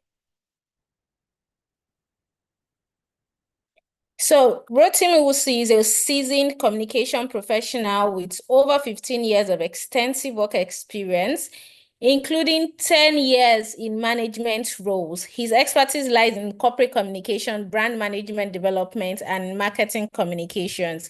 And he has successfully overseen brand portfolios exceeding 1 billion in value.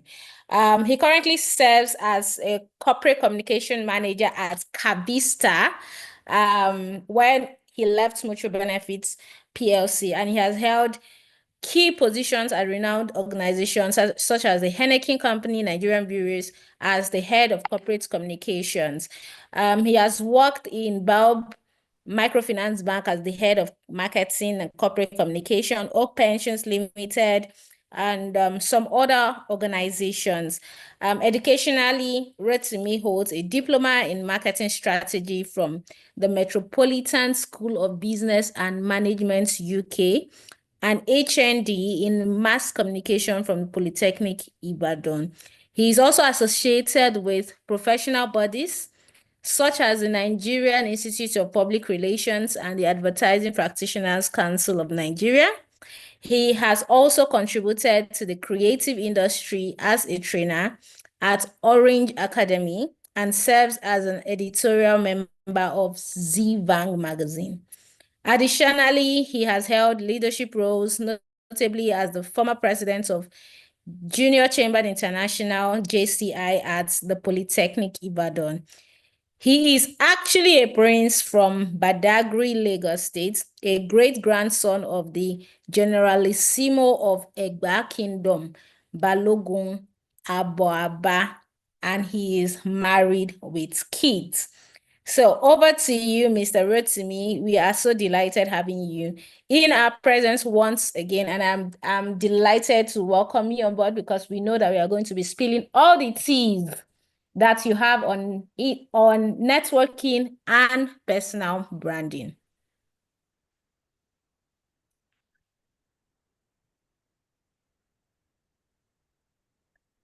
Hey, hello, Vivian. Can you hear me?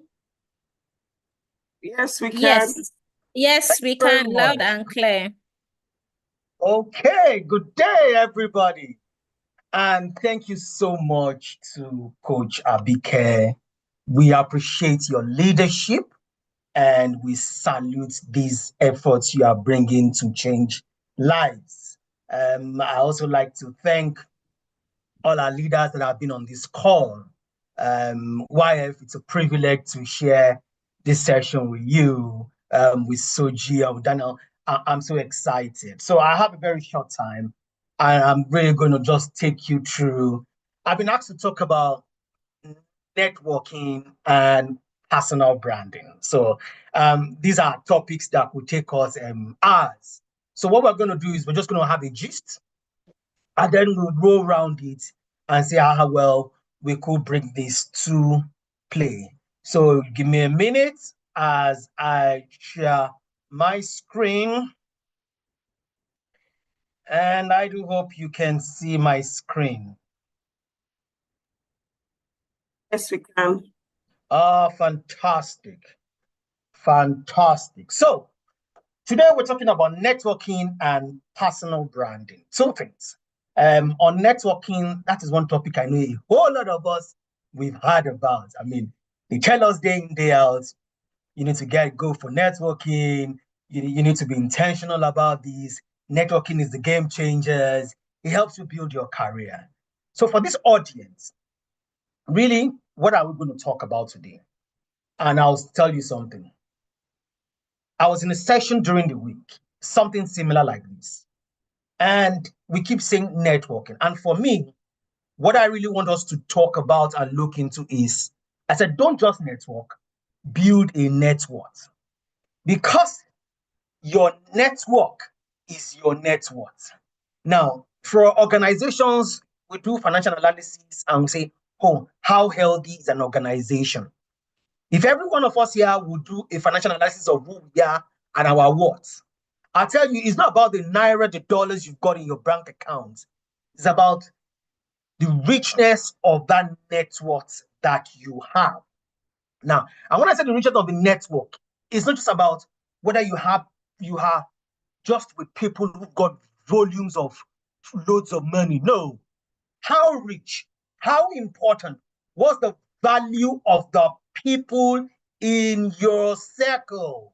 I mean, that is the key to the success in your career. Now, you're going to meet quite a lot of people, but how well do you build that network? And three things we're going to discuss, we're going to look into in building that network. First of all, you be intentional. And for me, intentionality is not when we say, oh, go for an event, make sure you meet XY number of people. Oh, yes, it's good. But you have to be intentional about the value and the kind of people you will meet.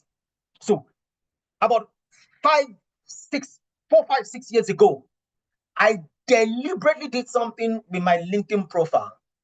I decided to move away from my core professional circle of friends. And I started moving towards people who were in the HR business. So I started following quite a whole lot of them. And why was that? Because I knew these were people who were going to take me to the next level. We know how the HR game is now. The first, almost like the major base point for most recruitment is going to be on LinkedIn. And so it was quite easy for me. By the time they look at you and they see the number of common friends you have in that field, they probably think you're even an HR person. So I was very intentional about the net worth. So I wasn't just looking for people who were going to give me billions or dollars, or who were just going to help me with my businesses. But I was also looking for people who would help my career grow. and I was specific. So that was where the intentionality has to come in. So, and that has worked for me. And I have built a circle around it of so many people within that space. Now, in my community, in the comms, in the PR sector, I built my community also. So you have to be intentional about what kind of network you are building. Very key. Secondly, you see, for a lot of people who are just getting into, you're fresh graduates, you're coming into this field, I would advise, it could be a really challenging thing trying to look for the big people to network with. But I'll tell you something very simple. Start with your existing contacts. There are people already on your contacts, and they are the ones that will be your stepping stones to the next big level. And I'll tell you why. The last 2-3 jobs I've gotten was based on people who are existing on my contact field. These were people who were not recruiters. These were people, some of them were just within an organization that they had of something. Now, those are the kind of networks I have built. Now, and in building those existing contacts, it was key for me to do what? That I was oiling those relationships. So I've got friends, colleagues I've spent the last 10, 15 years with. We might not see, thanks to the digital world, but we communicate, we exchange ideas, we talk, we do check-ins. Now, what that has done for me, it has helped me leverage, it has helped me leverage, and it has moved me into that field. Your existing contacts have a long way in influencing things. A lot of people, some people will get into interview sessions and you're like, oh, I was in this company. I happen to know a friend who knows someone in this company. That is your network. So while you're trying to build those networks, it's important that you concentrate mostly on your existing connects and how well you would use them, because they are the ones that will take you to the next stage and the next step. And then I'm going to add to it the fact that it's important that you spend that social currency right. Now, why do I say so? When you start building contacts, be careful how you spend and what you use them for. Now, for some people, most times, we meet someone for the first time, we create that relationship, and then we are asking them for favors that are very, very minute or that are no relevance now. And I say, you must be careful of how you're going to spend that social currency. As you're meeting people, as you are building that network, be careful of when you are going to spend it. I was telling a team during the week that I met the president of one of the biggest conglomerates in Nigeria and have created that relationship. And I told them, that audience, that I am keeping this currency because I'm going to spend it someday, but I'm speaking it for the future because I can see how that conglomerate has gone, and I know, and I'm likely seeing what that person will become very soon. Now, I'm not going to write up to that person and be asking for a job. No, that's not how I'm going to spend that currency. I'm spending that currency for something else. So you have to be very strategic in the way you build it. It's an engine flow. That helps you, and this has helped me also to know where I will seek the favors. So good enough, I've met what I have today. I've always had that currency be looking at far. I'm going to be looking at how well I'm going to strategically spend my currency with IF and Soji. Key to where I am going to use it for. It's very, very important that we understand that particular nature. It would help us grow.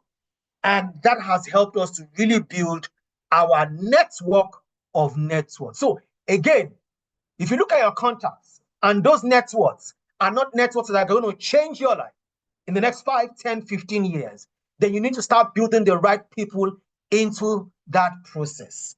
And that will be critical in helping you moving your career. Now, moving on. So when we now build the network, you've built it. How well do you sustain that network? And that will take us into what we could call personal branding. And I'm going to tell you something. When we say personal branding, for everybody, oh, I'm building my personal brand. Oh, I'm putting myself in that space. It's become a cliche. But I'll tell you something. Personal branding not moi moi. Yes, they will say it. When something is not moi moi, that means it's not that easy. Personal branding is not moi moi at all. And why do I say so? You see, you can only value moi moi, especially the ones we call the LMIMJ. So if you are used to it, if you grew up on the street like some of us, or in the areas where you had to, there's what you call the LMIMJ, the 8 life moi moi. You see, you can only value that kind of moi moi from is until you eat it. You can only value that until you eat it. Now, so what I was saying, personal branding is valued when people engage you. No matter what you are pushing and you are showing, until people engage you on a regular basis. So this LMIMJ moment that we're talking of, what we do with it is, by the time people experience it, the kind of moment that has fish, egg, raw beans, and all those kind of things in it, it becomes a word of mouth. And everybody tells you that Mama XYZ is the best person serving momo on this street. Why? You can't get it better because they've experienced it. So it's much more than you just seeing the outer layer. No matter the packaging, people will only remember you for the quality and the content, which can only be seen when they engage you. So it is more than moi that you see on the surface. It has to be the one with the 8 lives. And that is how personal branding would help you to push up your career and position yourself. And we're going to look at some people in that space and how it plays. Now, in personal branding, there are about 8, 9, 10 things we could discuss on it. But I'm going to talk to us about 2 things. First one I'll talk to you about is on what I call perception. Now, if you look at this image, life is so funny. For that cup, is either it's half full or it's half empty. For people to experience your brand, it's about perception. It's the sides that you show to them. It's what they see and what they have encountered with you that determines what they perceive about you. So for every personal brand, for every personal, and even for corporate brands, it's about the perception that people have formed about them. So when you go out when we go out and we're looking for vehicles, it's about the perception that we've had, our encounter that helps us to deliver and build on, which is the kind of brand we want to build.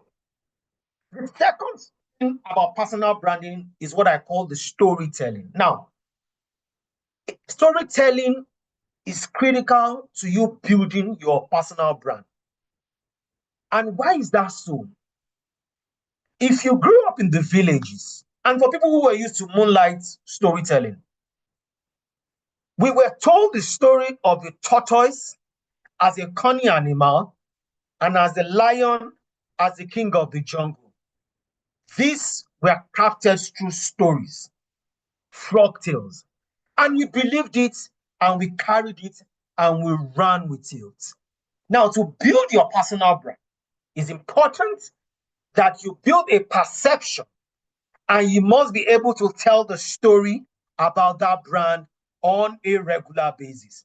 When you do not have that opportunity to tell your story, then your brand no longer resonates with the people.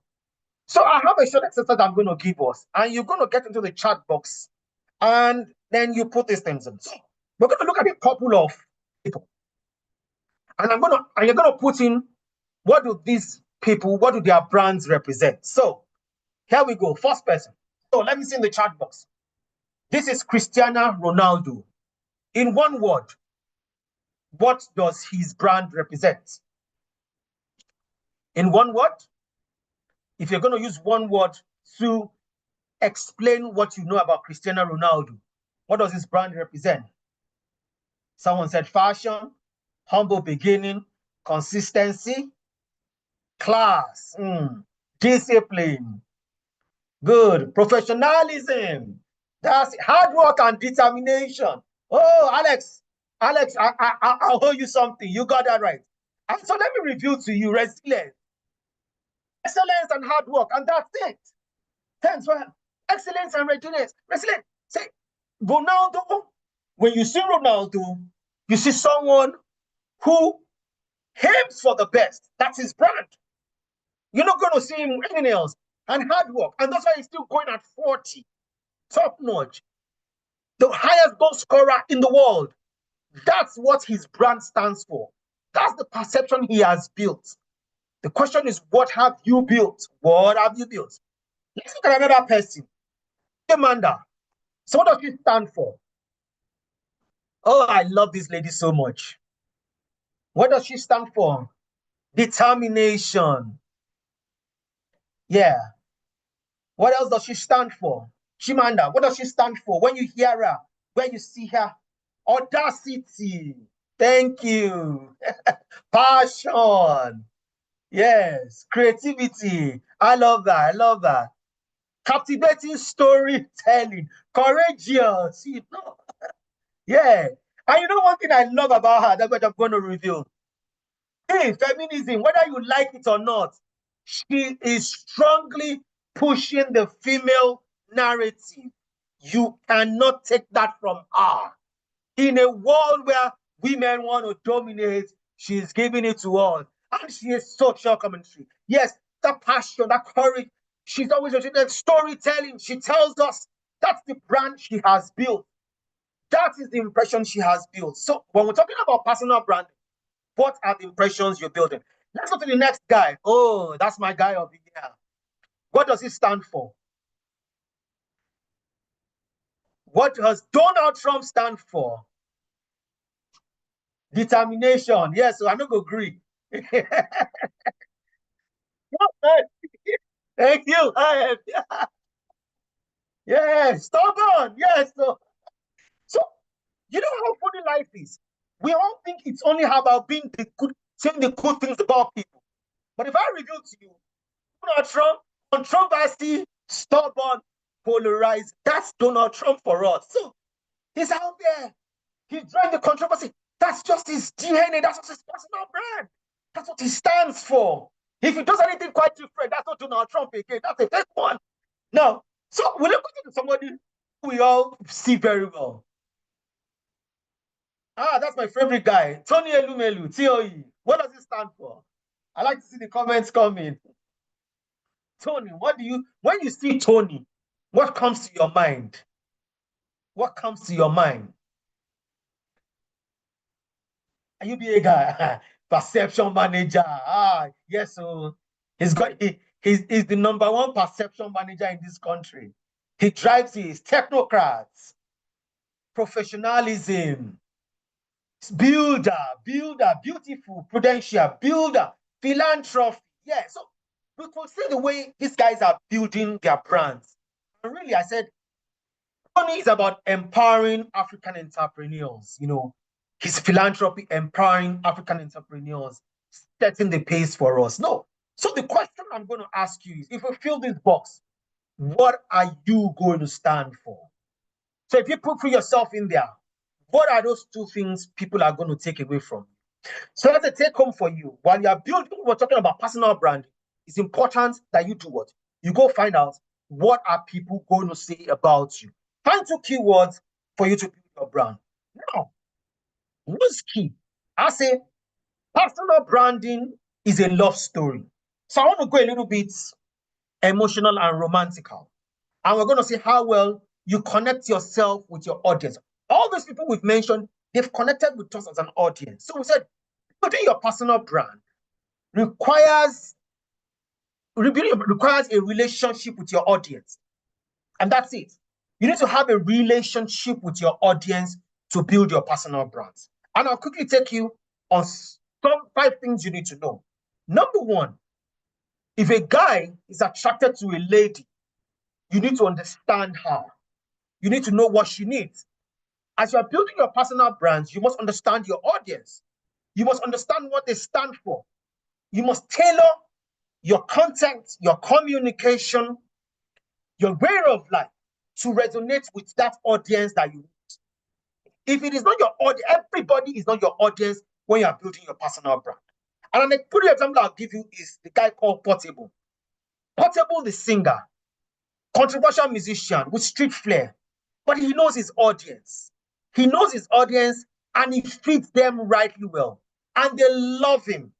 They love him to the point that they would go any length mile to hear from him. I mean, that's his controversy. That's his personal brand, which was why when one of the biggest associations in this country decided to bring him to play at their conference, there was a lot of hullabaloo. Why? Because there was a disparity. I mean, that brand doesn't resonate with that audience. So how did they get it wrong? Where did they get it wrong? So you need to understand your audience when you are building your brand. You must know where you go and where you play. Secondly, you have to you have to be authentic in this relationship. You cannot woo a lady, you cannot love a lady and not be authentic. You need to share your stories with her. You need to share your passion. You need to share your values. That's how you build your brand. Your audience must know what you stand for, how you help them build things. A good example here is Elon Musk. If you're looking at people who take risk, innovation, they really don't care what the world says. They're just ready to go for it. That's Elon Musk for you. He's built a brand that goes in that line. My question for you is, what brand are you building? What is authentic about you? It's very important that we all develop authenticity about what we do. If you are in the HR space, how authentic are you? If you are in the financial space, how authentic are you? What are you doing?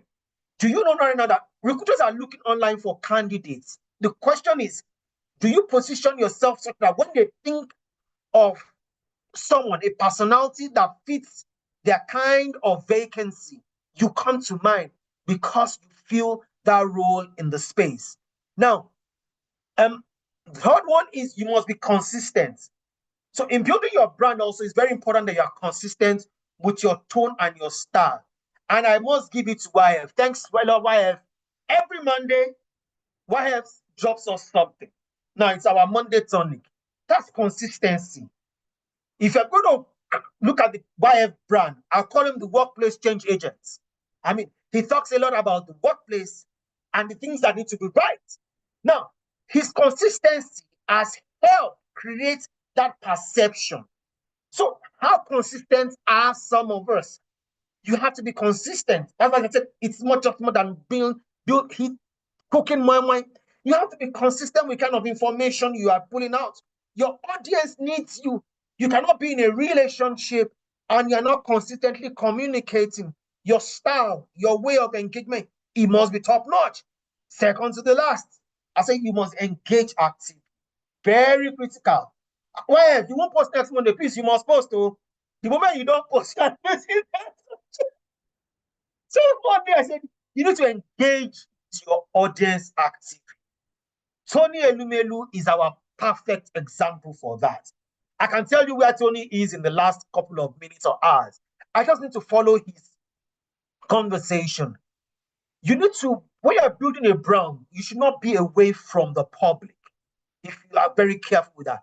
People are sending you comments, people are responding, and you're not interacting with them. How can you be in love with a lady who sends you messages and you're not responding? As they stay on the street, somebody else will collect her from you. You must continually engage, conversate with them. You must continually have a conversation. That is how you build your brand. Elon Musk is there talking to us day in, day out. I'm sorry to burst our bubble. Our world has changed. It's a social world. It has changed. So the era of, oh, I just want to be quiet is no longer there. Even the religious leaders have understood the game and they've used that to build their brand. And then finally, visual branding. Now, as you are building a personal brand, visibility of what you stand for is key. And that you will do. So for some of you, for those of us in the creative sector, we say, have an identity. Your identity can come in your style of writing. So something happens and you get a story to tell. It could be color management. And you say that this is what you're going to stand for. When people think this color, they think about you. The way you dress, that's very key. And that's it.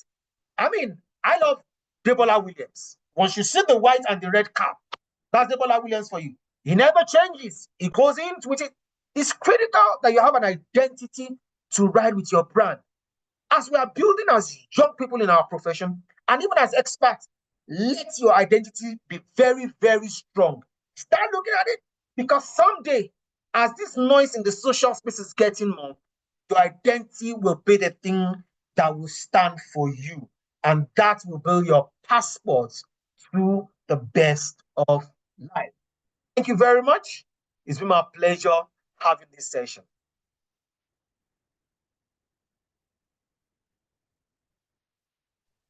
Oh, wow. This has been the most engaging session. Our dear Prince, it's so nice to see your face again. And thank you for dining to for royalty, dining with some of the commoners today, talking about what you do best, defining the you. All right. As in, I couldn't get to listen in because, like I said, I'm in transit, but the last part I heard, I couldn't help but hear the phrase, "It's not moi moi." I'm still reveling from the one about the frog in the cooking pot. We love how you put that perfect blend of storytelling, connecting. It's a beautiful, in fact, the chat section is a watch with comments. It's a beautiful presentation. Thank you so very much. Dear audience, we are not just waiting for compliments. We would also appreciate your questions. Okay. While we're waiting for your questions, I would just ask one that just came to me.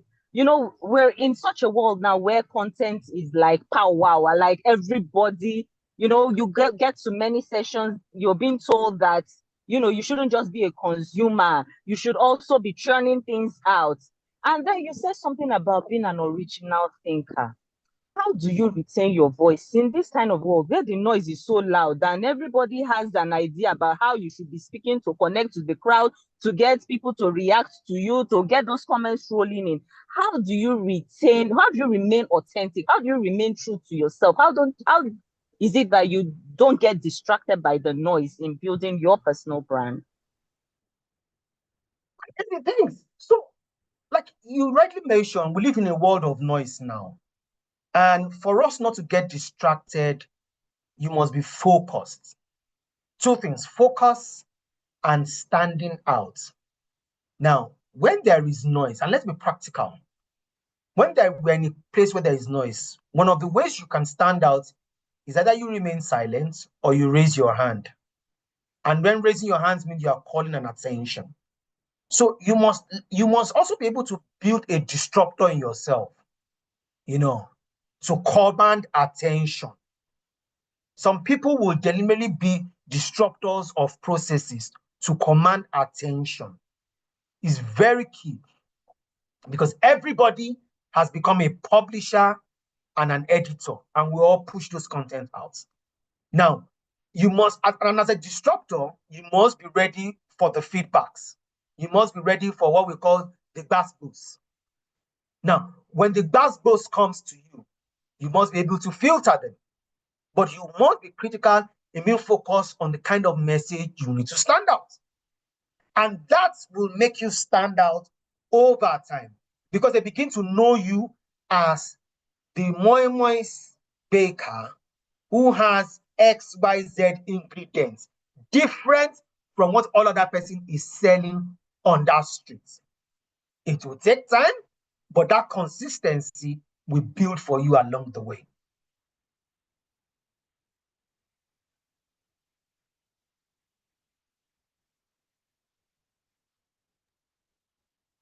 Amazing I able answer to get to that. that question. I think is the marker is out again. So let me just take it up from here. So we are getting a lot of feedback from our chat section. I'm just looking out for the question. Great presentation. Awesome, awesome, awesome.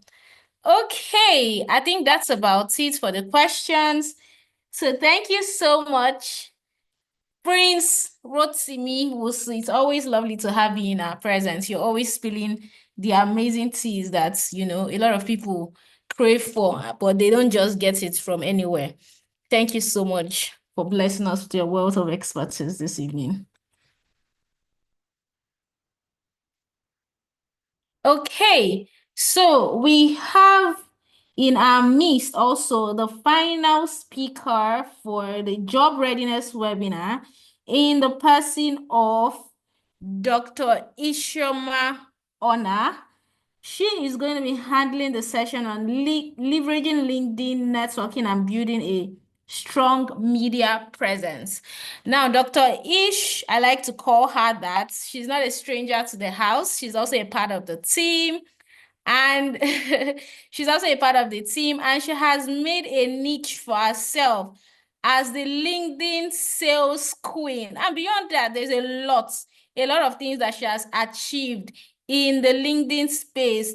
I think in just around a year, if I'm correct. So I'm just going to go ahead now to share my screen as well, and also to talk about her profile. Just give me a minute while I do that. Thank you. All right, so Dr. Ishoma Ona, MCIPM, is an award-winning coach, storytelling expert, and renowned strategist with over 2 decades of experience in sales marketing and human resource management. She is known for her dynamic approach to professional development. She has led successful multi-million-dollar initiatives, and she is celebrated for expertise in empowering individuals to unlock their full potentials. She is also a prolific author. Dr. Ona has penned several bestsellers, including Sell or Go Broke, The Woman in the Boardroom, and Electra, the Superhero Dog, establishing her as an influential voice across business and cultural genres. As an educator and mentor, Dr. Ona has trained and inspired over 50,000 professionals worldwide, specializing in skills that foster growth and resilience in today's fast-paced business environment. With a wealth of experience and genuine passion for nurturing talent, Dr. Ona stands as a beacon of excellence, shaping the future of HR, business strategy, and professional growth. It's so great to have you on our platform, Dr. Ishoma Ona. Thank you. Thank you, Vivian. You're welcome. Thank you very much. Thank you. All right. Good evening, everyone. I don't know if it would be proper to say good morning, good afternoon. I don't know where some other people will be streaming from, but good evening from my end. This is such an honor for me. And I mean, I've been having such an amazing time. Well done to the previous speakers that spoke before me. Prince, excellent on personal branding. I just found myself nodding my head while you were speaking, and my other bosses that spoke before me. And thank you, Vivian, for the introduction, and to my delectable coach, Wesley, for this opportunity. So I'll just go right ahead. V, is it possible to help with my slide, please? Okay, just give me a minute. Thank you.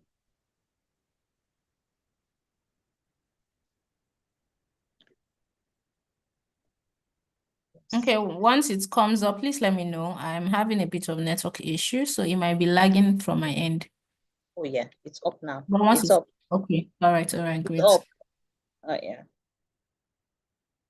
Okay. Thank you very much. So I'll try to work within time. I'm very, very passionate about LinkedIn. I strategically started positioning myself in January 2024, and what I'm about to share with you today are the things that I learned, over the past 1 year that has helped me to move from unknown to known on LinkedIn, and of course, pushing my career to another level. And just to add to this, when I leveraged on LinkedIn, within 6 months, I started leveraging on LinkedIn. I was able to confidently resign from my job. I've had, I would say I still have a thriving career. I've been in the banking sector for about 19 years before I moved into asset management for 3 years before I eventually left paid employment, though I still consult for a few of them. So moving on. Leveraging LinkedIn networking and building a strong media presence. Now, most people that come on LinkedIn, using myself as an example, I signed on to LinkedIn as a platform 14 years ago. I'm sure if I ask some of you here now, how many years ago you've signed on to LinkedIn, I'm sure I'll hear things like 3 years, 5 years, 8 years, 7 years, 10 years, and all that. But there's also a disparity between time you signed on to the platform and time you actually started actively using the platform. And if we're to run a survey for every participant here to find out how many people are actually positioning themselves on LinkedIn, I am very certain that we may get maybe 50% or even less than. And what I mean by that is in terms of consistency in putting yourself out, which is also interpreted as consistency in posting. Because on LinkedIn, most of the ways of communication there and networking there is through written content. Though we still have the infographics, we still have the carousels, and we still have the video content recently introduced, but that hasn't been doing so well. So people still do more of writing. Okay, so next slide, please.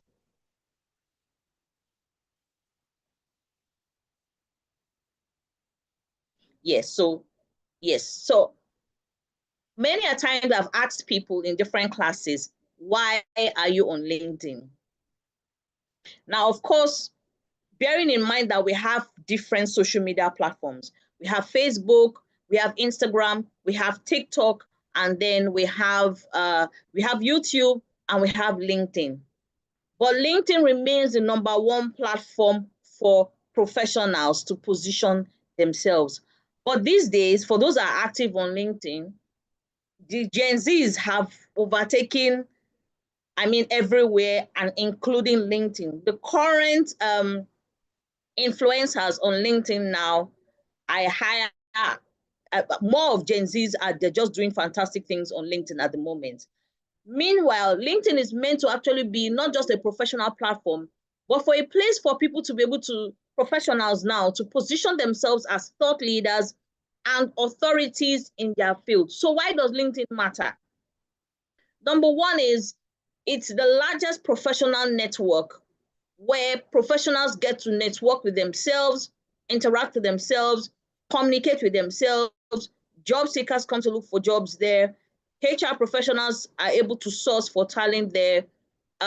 International and multinational, and as well as local institutions and organizations tend to source for talent there. So it's a very lucrative and excellent talent pool to get the required kind of hands you need for whatever problems you want to solve. It's a platform that has people with problems looking for solutions, and people with solutions looking for people that they can solve their problems. And I always tell professionals, anytime you're positioning yourself on LinkedIn, the first question you need to ask yourself is, why am I on LinkedIn?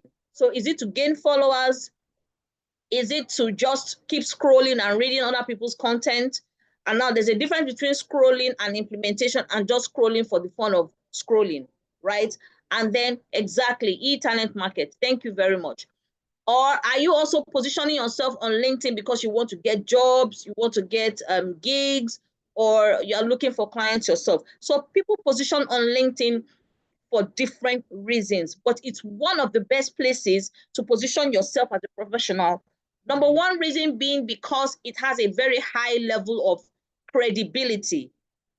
For instance, on Instagram, on TikTok, on YouTube, and yes, possibly on Facebook, it is possible for you to give yourself any kind of name. You will see names like Queen of Fashion, Tigress, Gen Z Diva, and all manner of names. You can actually give yourself any kind of name. But for LinkedIn, one of the major requirements, you will still see some really strange names on LinkedIn, but currently, if you are very active on LinkedIn, it has been restricting a high amount of people from interacting, signing on, and communicating with others because of lack of credibility in terms of it being able to validate you being exactly who you say you are. For instance, if I say my name is Dr. Isioma Elora Ona, one of the requirements on LinkedIn is I have a valid ID. For now that I'm aware, it's the international passport that it's approving to show that I am exactly who I am, who I say I am. Why? So that if anybody is going to do business with me, Yes, there were a lot of hacks, exactly, and they are still hacking. We have people that are selling their profiles for $50, $100, $20, 5,000 naira, 20,000 naira. There are all manner of prices people are selling their profiles for. If you have a minimum of 500 followers, then you can sell your profile to other people and they use your profile to do whatever it is they wish to do. Different reasons. So this is why I always ask people, why are you on LinkedIn? But of course, it doesn't nullify the fact that it is the largest network for professionals to be able to use to network and position themselves as thought leaders and authorities in their field. And one of the ways you can build meaningful connections on LinkedIn is, one, you have to keep engaging with others' content. You have to participate in LinkedIn groups, and you have to reach out to people in your industry and also attend networking events. Good enough networking events now, in this case, do not necessarily need to be physical networking events. They are what they call LinkedIn Live events. Quite a number of LinkedIn Live events where you get to have, yes, profiles are sold on LinkedIn. Yes, they go for $50, $20, some 20,000 naira. You just realize that you are searching for a particular person, a friend on LinkedIn, and you can't find them again. Some of them have sold their profiles. So there's the selling of profile and there's the renting of profile. So the renting is they use your profile for maybe a month or two, whatever negotiation the person wants to negotiate. And then there's the selling, total sale of the profile. The person sells the profile to them and moves their business to some other platforms. So LinkedIn is really cracking down on this kind of activities, and it is hitting Nigerians hard. It's really hitting Nigerians hard. And part of the perpetrators of these things are, sorry, I just need to mention so that for your information, so you know, Pakistanis, Indians, Nigerians. Those, the three of them are really, LinkedIn is really hacking down on them a lot. And a lot of Nigerians are selling their profiles. This is just for information, so you know, so that when you are also communicating with people, you're also very careful. For instance, personally, when you're communicating with people, sharing links and all that, you need to also check. There's the verification tick that people have on their profile. So please, if you do not have a verification tick on your profile, then that means you are at risk of also losing your profile and whatever else it is you've achieved for the number of years you have been on LinkedIn. So that's information you need to know and you need to work with so that you can take action. Now, in engaging with others' content, this is also related to personal branding, because most times in the past, people, when you tell people about branding, people have the ideology that branding is specifically for organizations and companies. Now, individuals are keen and facing their personal brands with everything they've got. Your personal brand opens doors for you, and LinkedIn is one of the strategic platforms you can use to do that. However, there is a system to it. First of all, is to ensure that your profile is well optimized. Optimization means that your name is exactly as it is, as people know you, no funky in between.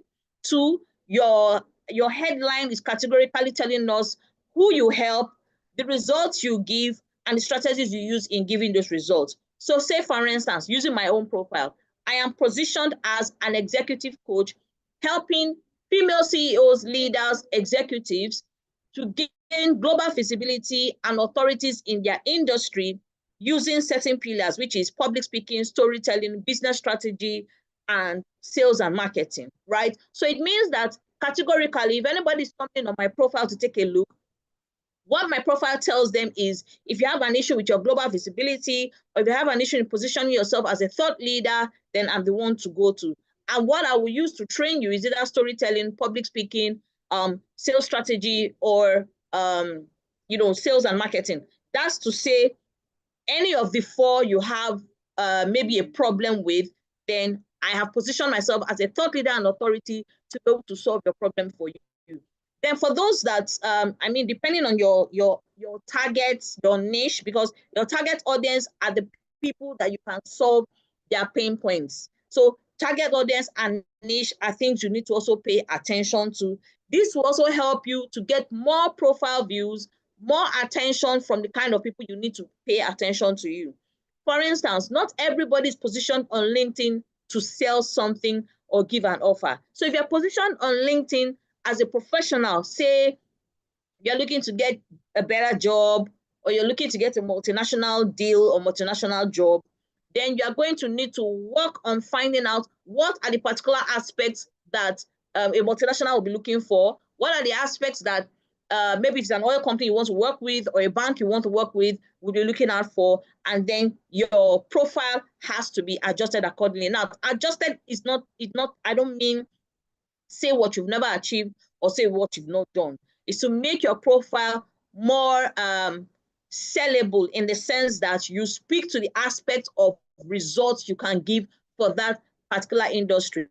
Now, you have to also work on visibility. Doing your profile alone is not enough. This is where engagement strategy comes into it, which is why we spoke about engaging with other people's content. What this does for you by LinkedIn standard is it makes you more visible and more noticeable to the people that need to see you. So that means if you're looking for a bank job, if you're looking for an oil company job and all that, you need to first of all go and search for industry leaders in that field and start engaging with their content, and engaging not just to say, thanks for sharing, wonderful insights, have happy new week, thank God it's Friday, or hope you rested well. No, you have to make strategic comments.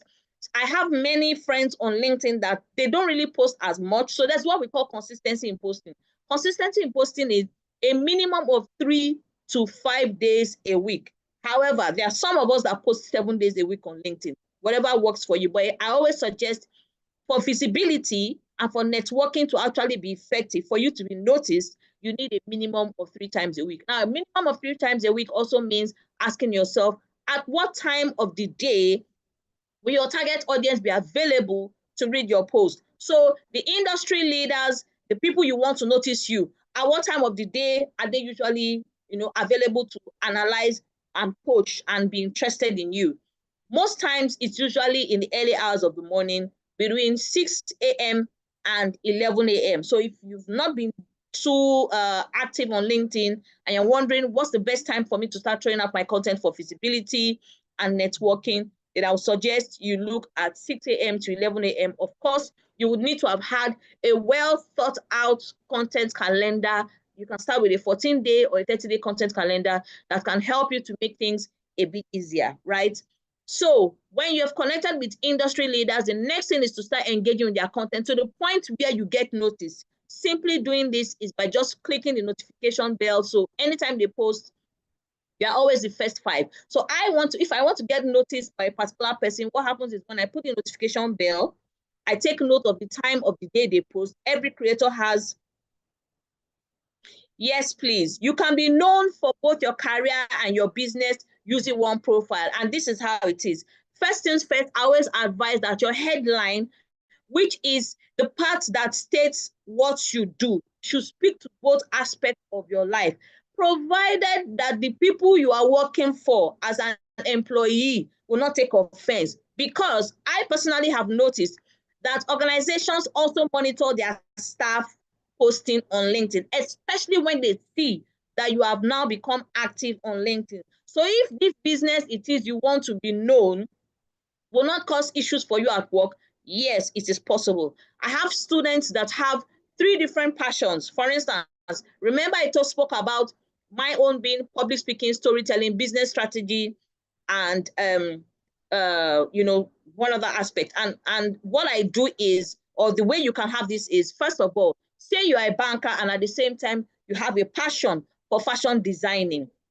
Your profile, I'm telling you, monitoring spirit. I have 2 clients I had to opt out halfway of our one-on-one sessions because part of my rules are you must post a minimum of 3 times a week. These clients started calling me, complaining that their bosses and their colleagues started calling them names at work. Hey, queen of LinkedIn. Now, wow, you are now attending to LinkedIn more than the job. You are using the company time to write posts. And these are people that are posting 6 a.m. So I'm wondering, can the office be open? Office hours, does it start from 6 a.m. in the morning? But this is the reality of what LinkedIn is. Now, let me shock you. I initially thought that this was liking to only Nigerians, for where I have a PhD student in Agric whose white professor, her supervisor, I told her, oh, yeah, start telling agricultural stories as a farmer, as an agric farmer, but studying PA. She's doing a PhD in agric. So she starts posting about her stories, what led her to start agric, things motivating her to become a farmer, things that led her to do a PhD. And lo and behold, her professor starts monitoring her. A white man, not a Nigerian. He starts monitoring her, and then he starts monitoring me too, coach, along the line, me that I'm on my own peacefully. He monitors her, he monitors me, and I noticed that when I check this man's headline, I said, me and this man, we are not connected though. Why is a German man checking me out? Because I have like a vague idea of the demographics of my audience, like how many, like a percentage from America, a percentage from UK. What was the German looking at my profile for? From where to where? Professor, agric. I don't understand. My target audience is not agric now. So she lays I now noticed for like 5 days she didn't post, she was dodging me. So one day I just said, today is today. Fire is going to come that this girl doesn't answer me. So I call her and I say, what's going on? You stop posting, you are avoiding my calls. What is happening? You are the one, is your money or me? What is my own? I've collected money, I will go and relax. If you like, you don't post, And I started drilling her till she now confessed. Our professor is on her case, he's checking her profile. I said, professor, say professor. I said, wait, hold on. And I did the screenshot. I sent it to her. I said, is it this professor? She said, yes. I said, hey, American Wonder. So this man is monitoring you and is also principalities and powers in the highest position. I am telling you, it's both in black and white. And this is what LinkedIn gives you. Trust me, guys. LinkedIn gives you full visibility. The minute you start engaging with people consistently, this is what LinkedIn does. It starts flinging your faith out to other people, telling people, come, make una come. Prince is out now in the market. He's available. Or Coach Wesley now, she's now showing us the stuff she's made for. Or you go and follow her, go and engage in her content. That is how to be pushing your faith into people. So now, you know the way this connection things works. You are connected to somebody that is connected to somebody that is connected to somebody. And then people start seeing you. Your friends living on your street start seeing you. Your frenemies start seeing you. Your enemies also start seeing you.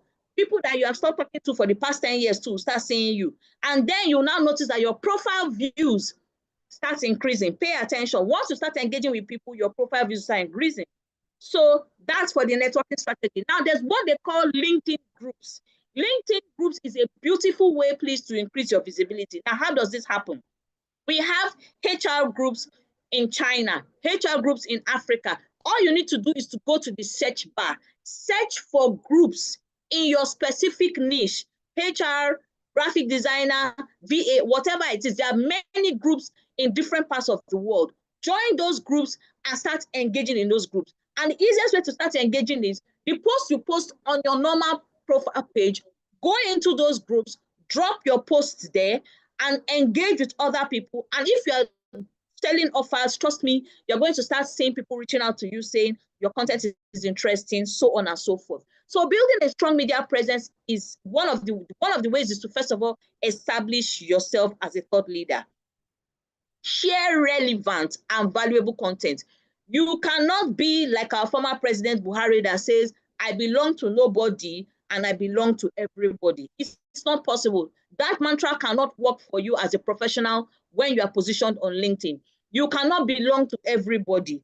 Your value and your content cannot be generic. You may do generic, maybe motivational posts and all that, but you must still, to establish yourself as a thought leader, you must carve out a particular niche. So if you're into HR and you love speaking, you love public speaking, stick to that and start talking to all those. With time, the people that are yours in your community will gravitate towards you. So this is the reason why you need to share valuable content, and you may be shocked. You may not even be rated as an influencer in your niche as well. Utilize hashtags and keywords. AI has made life very easy. All you need to do is that any content you post, and please, when you are writing, I never support people using AI to write. This is why, because AI has a sort of robotic tone to it. That's what they call a tone when you are writing, not singing now. When you write, there's a tone. AI has a less human tone. So if you're not good in giving AI instructions on writing your content, then, well, the hard way is to start writing and cracking your brain. But you can give it to AI and tell it to refine it in a human tone. It's all a matter of giving it the right instruction.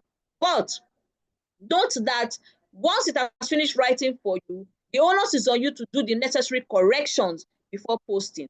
Moving on, use hashtags and keywords so that you become more visible. Engage with people that tell you they love your content. Always make sure you respond to their comments, right? Then collaborate with other influencers. It's an easy way to gain visibility. For instance, if I need to gain visibility in HR space, all I need to do is to reach out to my coach Wese, and say, Mama, please, I want to do a webinar for so, and I'm arranging this. Can you come and speak at the event? Now, flyer alone, when I start sharing the flyer out, and they are seeing Coach Wese there, me, tiny me in one corner, nobody's looking at me. They are seeing Coach Wese. So I'm leveraging on her influence, because people believe that for her to even be staying on the same stage with me, that means I'm not an armed robber. That means I'm not a criminal. That means I have credibility. So her own credibility will rub off me and also help me to start my journey to establish me as a thought leader in my field, right? So that's, I'm sorry, I saw a question just popped up, something about fresh graduates. Okay, maybe I will attend to the questions once I'm done. All right.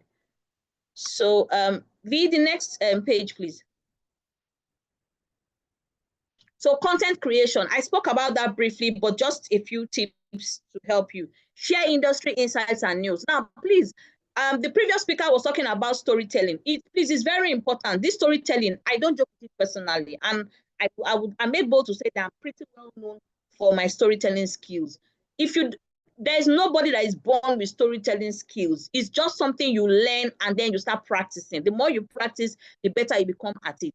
When you are sharing industry insights and news, especially for those of us professionals that have at least 5 years and above work experience. You cannot buy experience in the market. It is a journey that only you can use your mouth and your hands to explain. So when you want to share industry insights and news, please relate it to a personal experience, a professional experience. Professional experiences can always help you to establish yourself as a thought leader. People share personal experiences, but you see, there's a very thin boundary with personal experiences. I've seen people share experiences on how they were molested as children, how their parents were mean to them, and how their boyfriend broke up with them on LinkedIn. I've seen all sorts, all because they want to become viral or they want to get noticed. And truth be told, they got viral, they got noticed, they got crowds following them, Gen Zs everywhere. But you have to remember that the internet does not forgive, and neither does it forget. That is the truth of the matter. So when you are sharing your stories, please, I would advise you stay away from too much of personal stories. Make them more of professional stories on your experience, which is the right platform to use to develop thought leadership. So use visuals and multimedia. Please, I've seen professionals with profile pictures that they took in 1962. Please just audit yourself. If the picture there is older than 5 years, go and change it. Always put your best foot forward. I've seen people standing in front of shrine taking picture and putting on LinkedIn. I've seen people stand in front of river. I don't know, maybe they are marine spirits, they put it on LinkedIn. I've seen people stand in front of bush, like as if they are hunters, putting it in front. And then you want somebody to ask you, what do you do? Or you sell yourself in someone's DM. When they see somebody looking like palm wine tapper, they're not going to trust. You've killed your credibility. Or you are wearing a sleeveless dress and you're pouting and you put it on a professional platform and you want a white man in the UK to give you a job. How can that happen? Even if you are using juju, it will not work on them. I'm telling you, LinkedIn, everybody's eye is shining like this. So please, if your profile picture does not really show you in the best light, please repent. Go to photographer. Go and take a good picture. Your eyes should be clear. We don't want tiny eyes. We want to see your eyeballs full. We want to see what Coach Wese really looks like in real life. We don't want the one that we are saying, is she the one, is she not the one?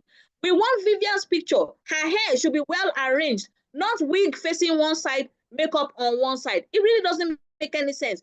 On LinkedIn, it's your best foot forward.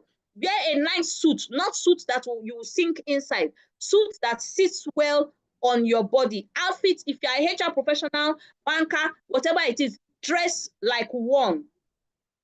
Yes, we want what we ordered, not you say you're a fashion designer and you're looking like a tout. You say you're a graphic designer and you're looking like a Yahoo. See, don't judge a book by its cover does not work. On LinkedIn, they judge you by cover.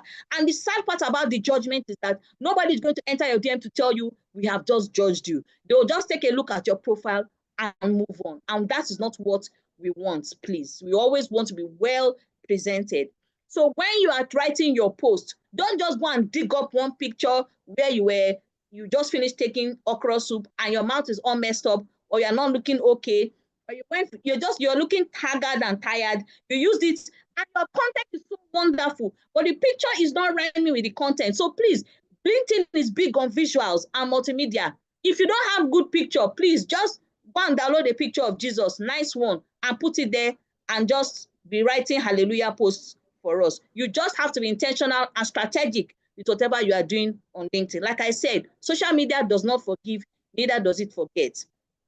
Ensure that whoever you are on LinkedIn too, this is another point that many people ignore. Whoever you are on LinkedIn is who you should be on Facebook, is who you should be on Instagram, and is who you should be on TikTok. I give an example. You cannot be a fashion designer or a banker on LinkedIn and be a mechanic on Facebook and be a spare parts dealer on Instagram. You have to synchronize all your pages. Why? Because people, when they are searching for credibility, they will go to any length to be sure you are who you say you are. I'll give an example. I went for exactly identity crisis. I went to Abuja for a business meeting with a few people, and I was marketing a very expensive product, over $100,000 product, and that's not small money. And I was explaining to the man, I was speaking my English, I love selling. I was talking left, right, fact, figures, everything. And when I was done, the man took my number and everything. He asked me for my name first time. I told him my name. Asked me for my name again second time. I was wondering, he did not hear the first time I said my name, but I patiently responded. We hung around for a while with some other clients and we finished. So as we were about to leave, I now told the man, good night, sir, I'm leaving though. And he said, when I introduced myself as Isioma Ona. This man went to LinkedIn to go and look for me. And when I was leaving, the response he gave, I didn't say doctor. I told him Isioma Ona. That was all. And this man went to dig me up on LinkedIn or Google, I can't remember where, and now said, good night, Dr. Isioma Elora Ona. What happened? This man was not there at my naming ceremony. So how come he knew my entire 3 names? And I knew for a fact I didn't share my 3 names with him. So when I heard that, I turned back in shock. I said, Oga, what's going on here? He now burst into laughter when he saw my face and said, he showed me his phone. I'm going to go and check you on LinkedIn now. So you can see that LinkedIn has been identified as a platform for credibility. Automatically, my respect to him went from 10% to 100% because he could see my face plastered everywhere. Exactly, digital footprint. He saw what I was doing and he saw that I was exactly who I presented myself to be. And LinkedIn, I'll tell you guys, has opened so many doors for me. I don't pitch anymore. I don't sell anymore. I don't talk too much. Once I'm having a conversation with anyone, I just give them my name. I say, please just take a look at my profile, think about it, and get back to me. And it's sold already. And this can happen. I have never had 7 job offers in 6 months in my life, my entire career till I positioned on LinkedIn. Jobs I was begging for, chasing, that I did everything. I got a board role without interview. It has never happened to me before till I strategically positioned myself on LinkedIn. I've had job offers thrown at me. Are you interested? Just because of my LinkedIn profile, because of the credibility it has given me. But you need to post content. You need to speak to what you do. That is one of the best ways for people to understand who you say. It's not just having a profile. You need to show up consistently. Okay, V, next, please. So I've mentioned this: respond to comments and messages, ask questions and spark discussions, share user-generated content, host webinars and live sessions. I talked about leveraging on influencers. And if you don't have access to an influencer, it's not compulsory.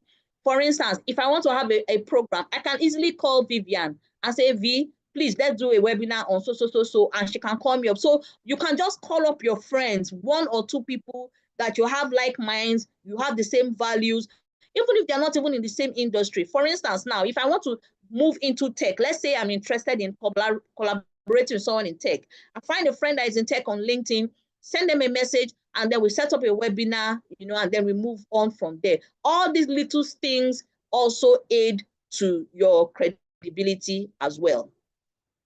Next slide, please.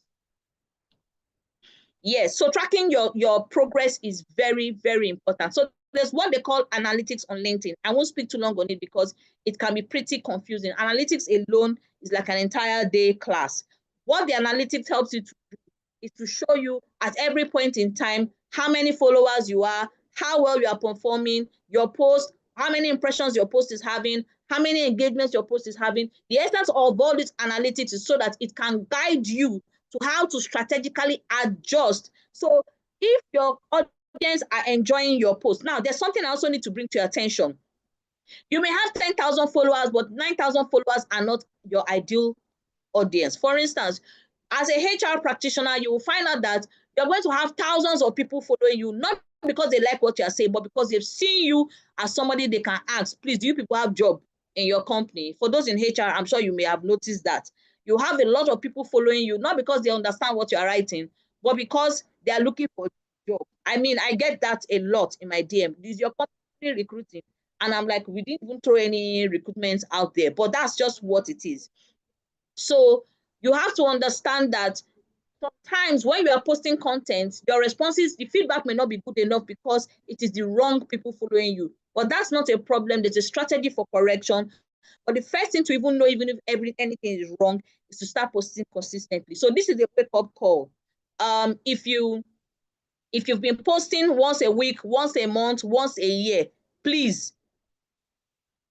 Yes, or training proposal, all manner, LinkedIn, hey, things are happening there, but I'm sure you already know what it's like. So please, this is just a wake-up call for you. If you've been posting once a week, once a month, once a year, or you've not even entered LinkedIn for the past 3 years, you don't even remember your password, you can't even remember what you even look like on LinkedIn, please, I'm pleading with you, I'm begging with you today, try, please. LinkedIn is a life-changing platform. Don't worry about whatever negativity going around about social media. If you cannot do anything else, go back to LinkedIn. I'm telling you, if you put your mind to it consistently for 30 to 90 days, you will see a difference in your networking capacity. Definitely 1 or 2 things will change in your life once you have the right person guiding you. Thank you, dear. Is that the end of the slide? I think maybe I have 1 or 2 more. I can quickly wrap that up. Yes, so that's the end. That's the end of it. I mean, the slide can be shared to everyone so that you can also take a close look at it as well. So any questions, please? I know there are questions. Please, can anybody help me read them out? So there is a question: how can a fresh graduate without experience and professional certification optimize her LinkedIn? Okay, so thank you very much, ma. So a fresh graduate now, most of the times I always advise that when you don't have, let's say you don't have any expertise, so to say, you first of all start from an area of strength, which is what are you good at? What are the things? So for instance, even if you're a fresh graduate, you have to have been known for something. Either you were a student, what do they call it now? Student union advocate, or you're in drama club. There just has to be one skill you have. You leverage on that skill and start speaking to it in your content. However, if you feel okay, there's no skill, there's nothing that comes to mind, then start speaking about your journey in terms of maybe, for instance, you are aspiring to go to HR, or you're aspiring to become a banker, or you're aspiring to become an engineer, whatever it is you aspire to be, and you're already in that phase of building yourself to that point, then start writing about your journey. Like, oh, I just finished writing my professional exams. This is what I needed to do to get there and all that. So sharing your journey is one of the things that can spark interest, and people can move along that journey with you. With time, you will get clarity on what exactly it is you want to be talking about, because you will also be engaging other people's content. You'll meet people with the same values and like minds, and you will also be evolving the more you apply yourself. Exactly. Chronicles of a Job Owner in Transit. Yes. Thank you, ma'am. Thank you. Help us fill the evaluation form. Is opening, except if your network is low. It's opening so that we can. In which case, you can actually copy the link too and save it somewhere so you can go back to it. Okay. That's typically what I'll do. That's so you better. can go back to it the time you have a better network. So just copy the link and keep it somewhere. Sorry, I'm like the I'm like the weather. I keep changing and fluctuating, but it can be like that sometimes. Dr. Isioma, I thoroughly enjoyed this session as a full participant now. I just got a chance to drop my moderation hat and I loved it. The way you actually a storyteller, the way you could craft the story through the comments, through the questions, through all your relatable experiences. It was just a delight to listen to. A thorough delight. Just one quick one before we let you go. You know, we're really pressed for time, but I must give this audience their accolades. They've really dug in here. This was so much better than last week. Thank you so very much. A round of applause to all of you. Please give yourselves a round of applause. To fully maximize LinkedIn, do I have to go premium? As in asking for a friend, or is it possible to just work with what is free and look at upgrading to premium? You know, is there something that, you know, that premium option gives you that is how would I put it? It's critical to you moving to the next level in your career. Okay. So this is my own personal opinion now. LinkedIn is more of strategy than premium. So the only thing with the premium is that for those of us now, people like us that are selling our markets, looking for clients to sell to, the edge LinkedIn gives us is it gives us more access to people to connect with, so to speak. But I'll tell you one thing, my first 9 months on LinkedIn that I grew from 150 followers to 15,000 followers, I did not use premium to achieve that. And I know quite a number of people that have thousands of followers that don't even have because premium is is expensive. So, and it's not something the average person can afford. So I will tell you, you can still achieve what you want to achieve. The influencer status I got to on LinkedIn, I achieved it without premium. So for me, this premium is just LinkedIn trying to sell their own markets to you. Yes, there are certain benefits, though. It increases your visibility. It gives you access to more, to generate more leads. But even at that, if you don't have the right strategy and you get premium, you can still waste the premium. So for me, anybody that is keen on premium, that should not be the priority. The priority is to learn how to use LinkedIn without premium, so that when you do get the premium, if at all you do get it, you'll be able to maximize it fully.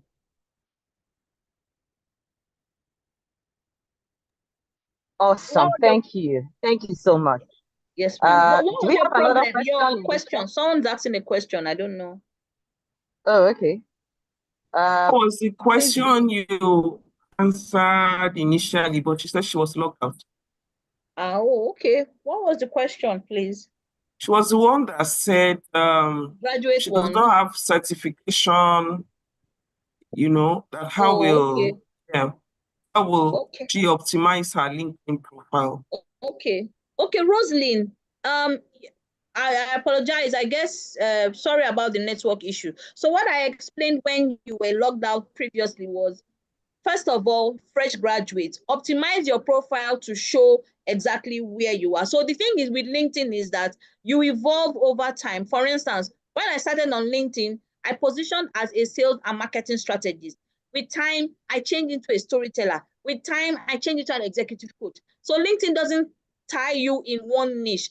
As you are evolving, as you are getting to understand yourself, get more clarity, you can keep changing your headline. But I always advise a minimum of 3 months at a headline before you reposition. So this is it.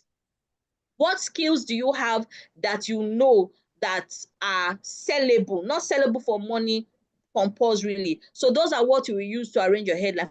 For instance, if you are good at public speaking, or you aspire to become a public speaking coach, or you aspire to become a virtual assistant, or you aspire to whatever it is you aspire to be, that is what you're going to use to, first of all, arrange your headline in combination with things you can actually achieve as you are currently, right? And then you now arrange your content along that line. So with time, when people start gravitating towards you, your content, asking you questions, telling you, oh, it's like you're good in this thing, good in this thing, good, then you cannot reposition yourself once again. You do not need a certificate to do well on LinkedIn. I know so many LinkedIn influencers that are in 200 level, 300 level, and they're making waves on LinkedIn. So I hope that response helps. How can you verify your account on LinkedIn? First of all, you need, that I know of currently, you need to have an international passport. There's a chip now in the international passport that you're going to use to scan. Thank you, Rosina. You're going to scan it on your LinkedIn. There's a LinkedIn app. There's a what do they call it now? There's something on LinkedIn anyway, but when you want to verify your badge, it will scan your international passport. There's a part of the international passport that asks you to scan, and then it will now verify your identity. That is how to verify your account. I'm not sure if it accepts driver's license or NIN. I've been hearing people say that, but that I know of. Personal, yes, thank you, personal. But whichever case is, it's your international passport that it needs currently that I am aware of. That's how to verify your account on LinkedIn. And then there are certain words that LinkedIn doesn't like swear words. It doesn't like abusive words. It doesn't like nigger. It doesn't like there's so many words so many words, sex, all stuffs. There's many things that it doesn't like. So once you do that, international is the best. Yes, exactly.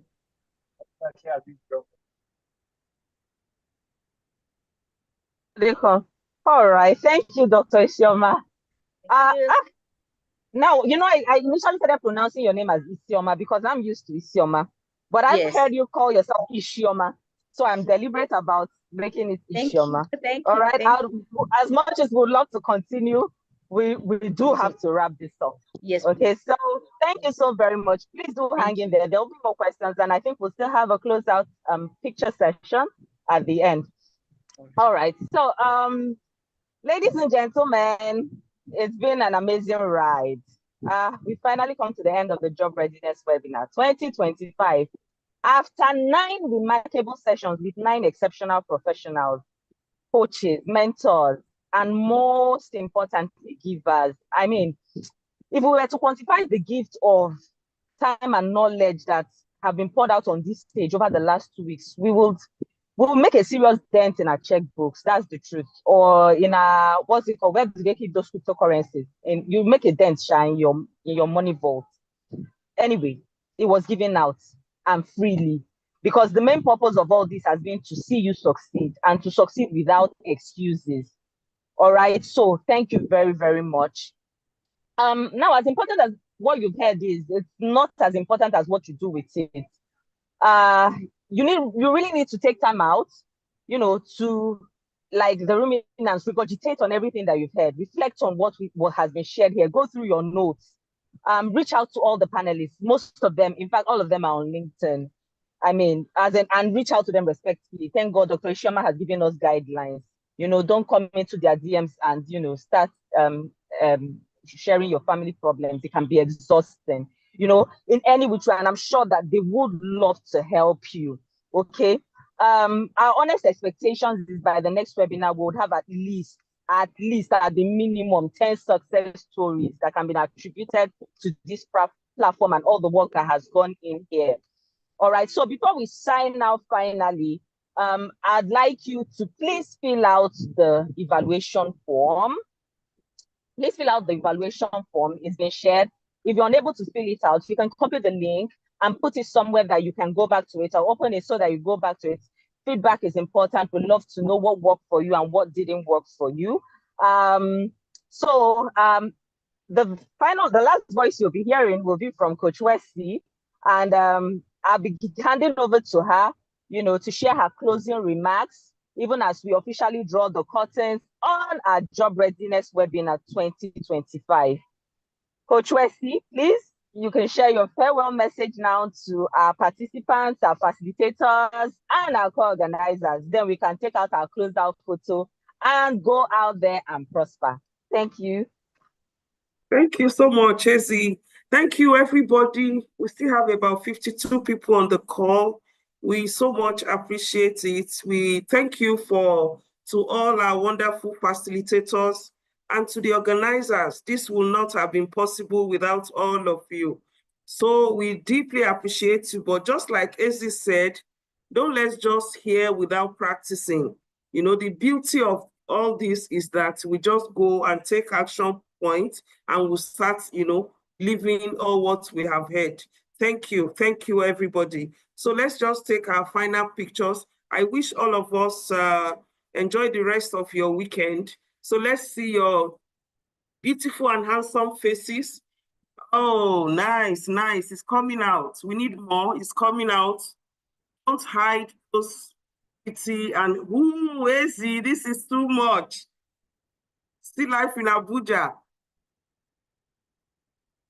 You don't want to hear the backstory as to where I am right now. But it's okay. Vivian, are you taking us?